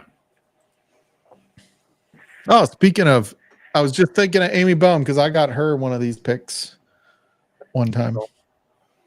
There you go. And her response was the epitome of MGP. That's what she said. Something to that effect. Yeah, it's super good. I love these Redemption picks. So this one's a total wine. But if you see those, like if it's a place you trust, obviously, that has picks, it's worth getting it because you could give these to people that come over without giving them your good whiskey. Yep. If they're not like heavy whiskey drinkers, you don't mind if they want to mix it. Or just shoot it straight back. Yeah, put it in a shot glass, whatever. Oh, that smells really good, douche. Dude, I'm having a hard time getting over this whole 30-foot by 30-foot CNC machine that Whiskey Days runs. Yeah. You can walk in it. I worked around one that was kind of like that. We were using to make wheels, those high production aluminum wheels, and it would route out the wheels, and you could stack them over here, and it would self feed itself and everything else. Great big machine. Yeah. Amy Bohm grabbed a new Hanover County larceny pick. Ooh. Yeah. Dude, I don't see larceny picks very often. I've never actually seen one. I've heard of one in the area, but I didn't go get one. Is that the low proofer though when they do the picks? I feel like larceny doesn't do a barrel proof pick. They do the more lower proof pick, which I'm fine with for the record. I don't care. I'm not a proof institute. Like your boyfriend HBR. Is HBR going to do that battle with us, Amy? We got to figure this out. Yeah, these picks are so good. Yeah, $35, 105 proof, MGP, so good. So Adam's favorite bottle of whiskey of all time almost is the Redemption High Rye Barrel Proof 10-year. Okay. Right.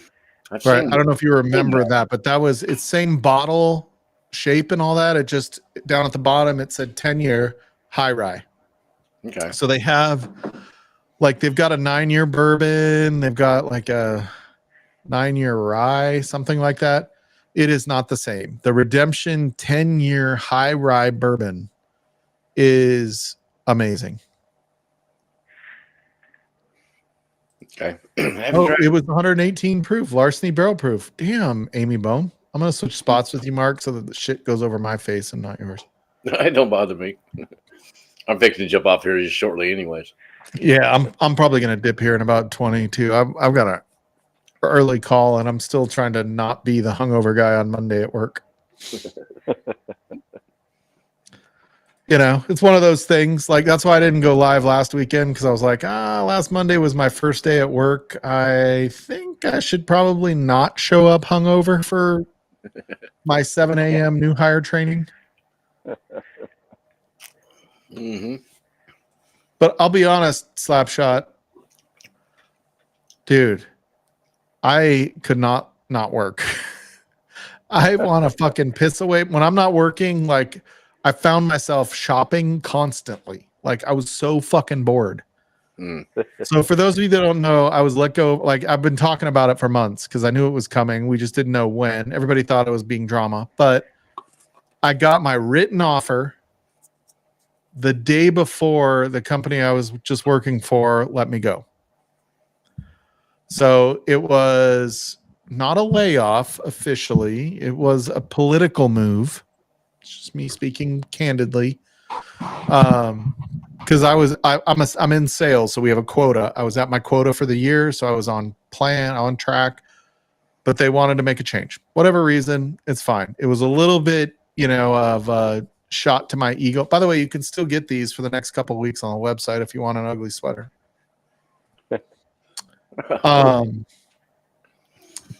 And these are super comfortable. I wear this thing all the time because it's super comfy. Anyway, because it's not a sweater, it's a t-shirt. But I forgot what I was saying.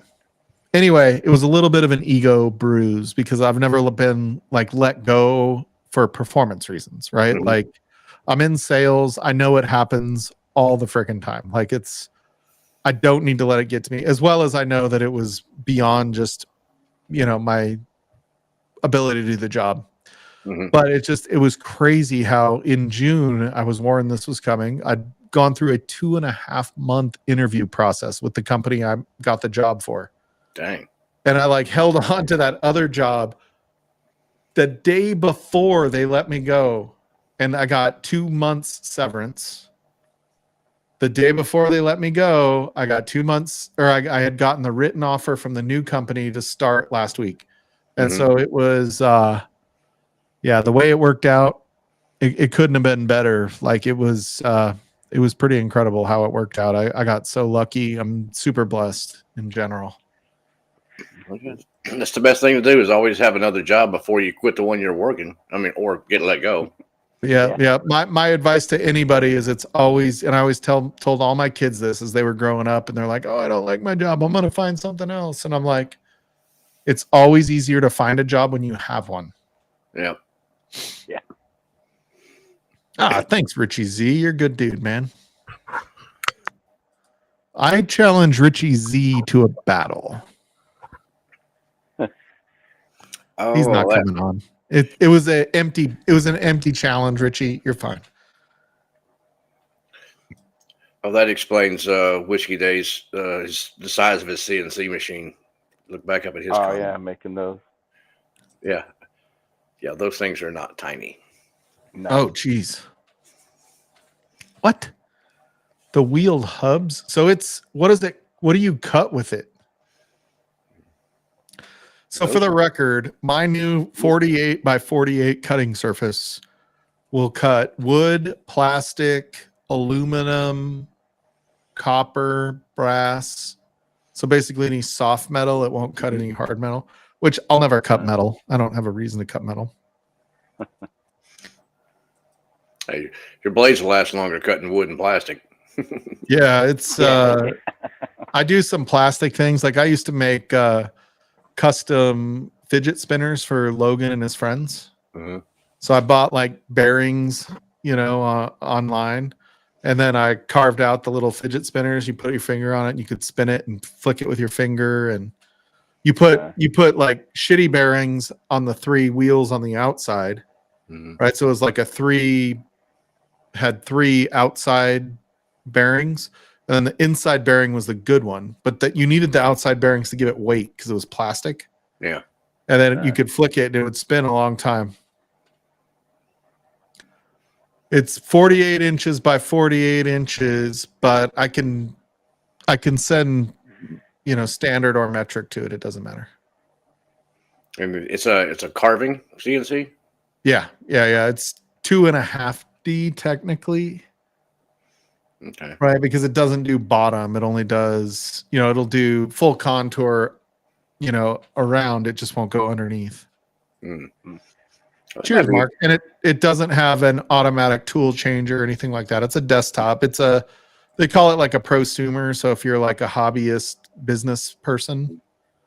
So Frankie has some stuff she wants to do to pay off the CNC machine because it's cost me like 50, almost $6,000 to get the thing up and running so far.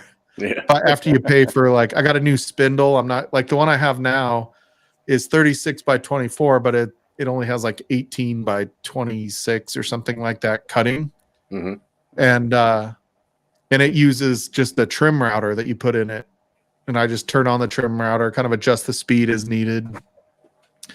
And this one, and so it's super freaking loud when you run it. I don't know if you remember Slapshot, but the router is running at full speed. Like you have to wear a hearing protection. And so the other one wasn't so loud. Yeah, the laser is the laser cutter that I have is not very loud, but the CNC is loud. And so this one has it's got a spindle. Yeah, Anthony, you should have been to bed an hour ago, buddy. I'm just saying I'm a little disappointed that whiskey took precedent over sleep. It helps him sleep better. Fair. But I notice, I don't know if you guys notice this, when you sleep, when you drink, I wake up like 4 or 5 hours later and it takes me like 30, 40 an hour to fall back asleep. Like as soon as the whiskey wears off, I like wake up for a little bit and it just takes me a little bit to get back into that. It's almost like I took a 4-hour nap. Gotcha. No, not me. I usually go to sleep and it's like lights off until at least 5 to 6 hours. Oh Jesus, that sounds brilliant. I don't sleep very well at night, even when I don't drink. So that's about my average is about anywhere between 5 to 6 hours. Occasionally, I can get 8 to 9, but very seldom. Man, dude, I can't remember last time I slept like 8 straight hours. Jeez, it was probably I was in high school. Even the nights I don't have to get up to pee, like I feel like I'm just tossing and turning all night. I just can't stay comfy. You know what I mean? Like it's, and all of a sudden my brain starts working. Like there are some nights I wake up at 3:30, 4 in the morning, and it's like, dude, I know I'm not going back to sleep. I'll just stay here and relax for a little while, but breathe through your nose. I can't breathe through my nose. My nose is always fucking plugged, dude. Yeah. My mouth gets dry as shit because I breathe through my mouth. Is that true? I wonder, is that really what happens? James, talk to me. It's a good possibility. Yeah. Only redemption you have is a 10-year rye. Yeah, I have the 10-year rye too. I'll be honest, redemption doesn't do a great job except on these picks and the high rye. Not that it's bad. Like nothing, like I feel like we judge, like we make it sound like whiskeys are bad because we're like, no. But it's I feel like that 10-year rye is $100. Dang. You think that's $100 bottle, Mark? I don't think it's $100 bottle. I wouldn't think so. I mean, it's just an MGP. I mean, that stuff's everywhere. Yeah, Dave, the one thing I found out is like, it's kind of funny. I wake up to pee in the middle of the night. I wake up and I have to pee in the middle of the night, but I don't want to. Right? So you're like, oh, I got to go pee. And you're laying there for like 10 minutes. Like I can fall asleep without it. I can fall asleep without it. And then you're like, I need to just go pee. I'm not falling asleep till I pee. So then you go pee and then it takes a little bit, but you end up falling back asleep. Yeah. But I hate it. Like 4 o'clock in the morning, I'll wake up. Sometimes I like it just because it's nice to like have a day before your day starts. But man, once like 7 o'clock hits and Frankie's like, what are we going to have or 5 o'clock hits? And what are we going to have for dinner? Are you making dinner? I'm like, Fucking, I just worked and I got up at 4 a.m. Oh, you like it, Mark? That's good. James says it's true that nasal breathing improves the upper tract of the lungs and is very calming. Oh yeah, if you can breathe through your nose all the time. Dude, so does heroin. Just kidding. I don't know that. I've never had heroin. I have had, Slapshot may know this. They have this like CBD. It has some THC in it, but it's like an edible that I'll take every once in a while before bed. Man, that fucking thing. I fall asleep for a couple hours pretty hard. It does have some THC in it, but it's like, I don't even remember what it's called, like CBN or something like that. My THC tincture is the only reason I sleep. CBD. That's related to the PTSD. Can you do it with just CBD or does it have to have THC? You don't have to say anything. I was just curious. No, no, I don't care. It has CBD. Plain CBD doesn't do anything for sleep for me. It helps during the day to do things, but not to sleep. Dude, I get like, I can't do THC really in general. I get so like, it like stresses me out almost.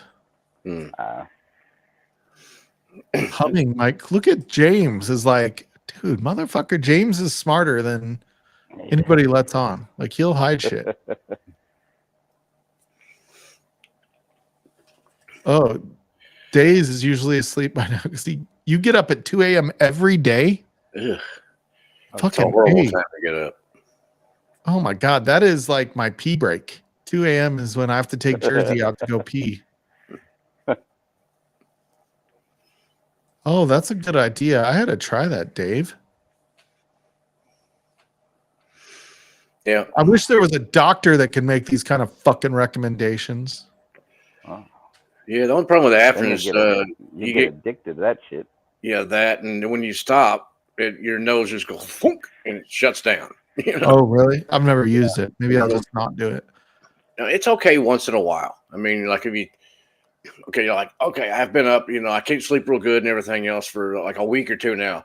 Take a couple of shots of Afrin before you go to bed, the 12-hour stuff, and your nose will be open and you can sleep well, but just don't do it on a daily basis if you can get around it. Yeah, that's I've also heard people take in, what are the sleep medications? Like Ambien or something? Ambien. Have you heard of like what that makes people do?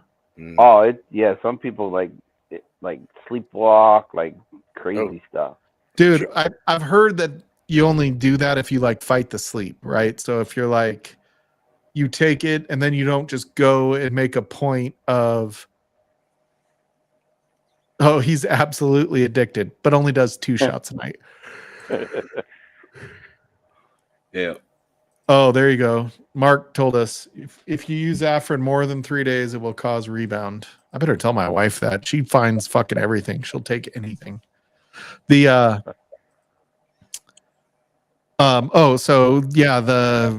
sleep meds. I had a buddy that like when I lived in San Diego, he's like, dude, I drove to Walmart in Marietta to get diapers. I don't remember going. He's like, I made cookies last night. I don't remember making cookies. Oh no. And then one time he was it was Ambien.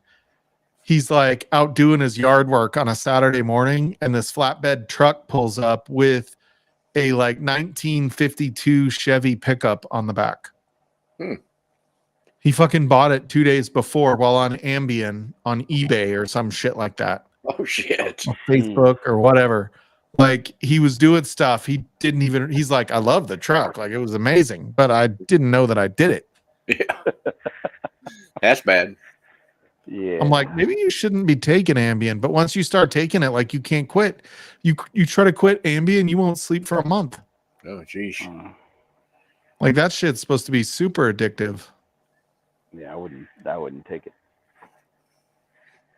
Yeah. But I feel like the first couple of days, you're like, fuck yeah, I want to take that shit.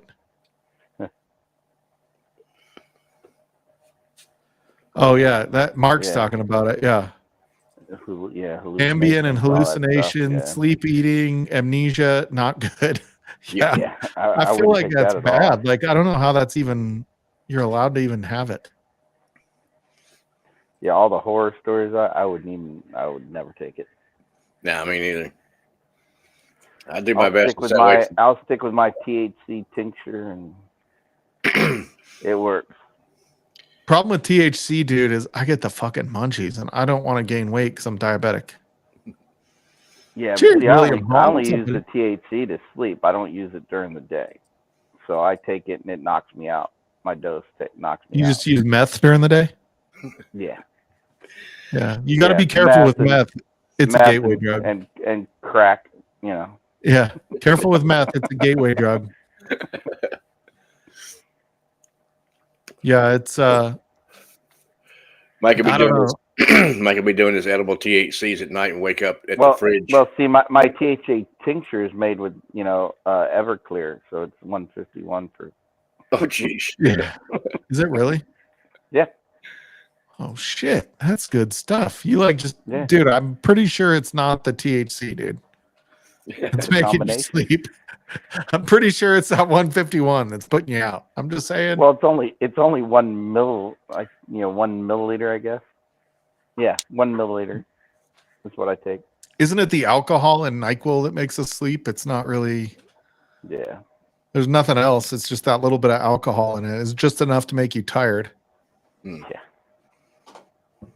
Oh, Jesus. On Ambien? Oh, my God. We need to have a stream just on Ambien stories. Oh, jeez. A buddy's wife found him riding his bike. Oh, shit. That's pretty fucking funny. I don't care who you are. Dude, that is crazy. Ride. Like, I can't imagine. Like, I feel like it's a form of hypnotism almost. Yeah. I don't know. I can't imagine the not remembering something. I mean, I have enough problems not remembering shit because I'm old. Yeah, I don't need any help. Yeah, I don't need something else that makes me not remember more. I mean, unless I'm talking to Frankie, because I feel like she says a lot more than she really said. I'm pretty sure she thinks I'm on Ambien because she's like, I told you this 2 days ago. And I'm like, I'm pretty sure you didn't. She just relies on that you can't remember shit. Yeah, she's just like, remember how you said you were forgetting things? It's because you don't care. That's because it goes in one ear and out the other. Yeah, I'm like, I just don't care that you said it. Anybody else, I would have remembered. As long as I don't have to remember the name Ambien, because I forget that shit too. I've been reading up on like the effects of cortisol, or I read just a little bit. Frankie's been reading up on cortisol. So now everything is cortisol related and stress related. And oh, you have a headache because of cortisol. You need to relax. Mm-hmm. I'm like, or my eyes suck, or like there's so many other reasons I might have it that's not cortisol related. Yep. It's like a THC. Oh, 1792 sweet wheat. You didn't like the sweet wheat? I don't care for it. Yeah, I think it's fine. I prefer the 12-year over the sweet wheat, but I haven't tried the 12 yet. I've got the regular, the foolproof, and the sweet wheat. I haven't tried the sweet wheat. I've tried everything else. Yeah, it's crazy. Well, my pour is gone. I think we're going to shut Livewire down for the night. I got to get up early, so I kind of warned everybody this is going to be a quick stream tonight. Sounds good. But thank you guys for jumping on and hanging out with me for a little while. Oh, always a pleasure. Yeah, love when you guys jump on. I will see you guys next week.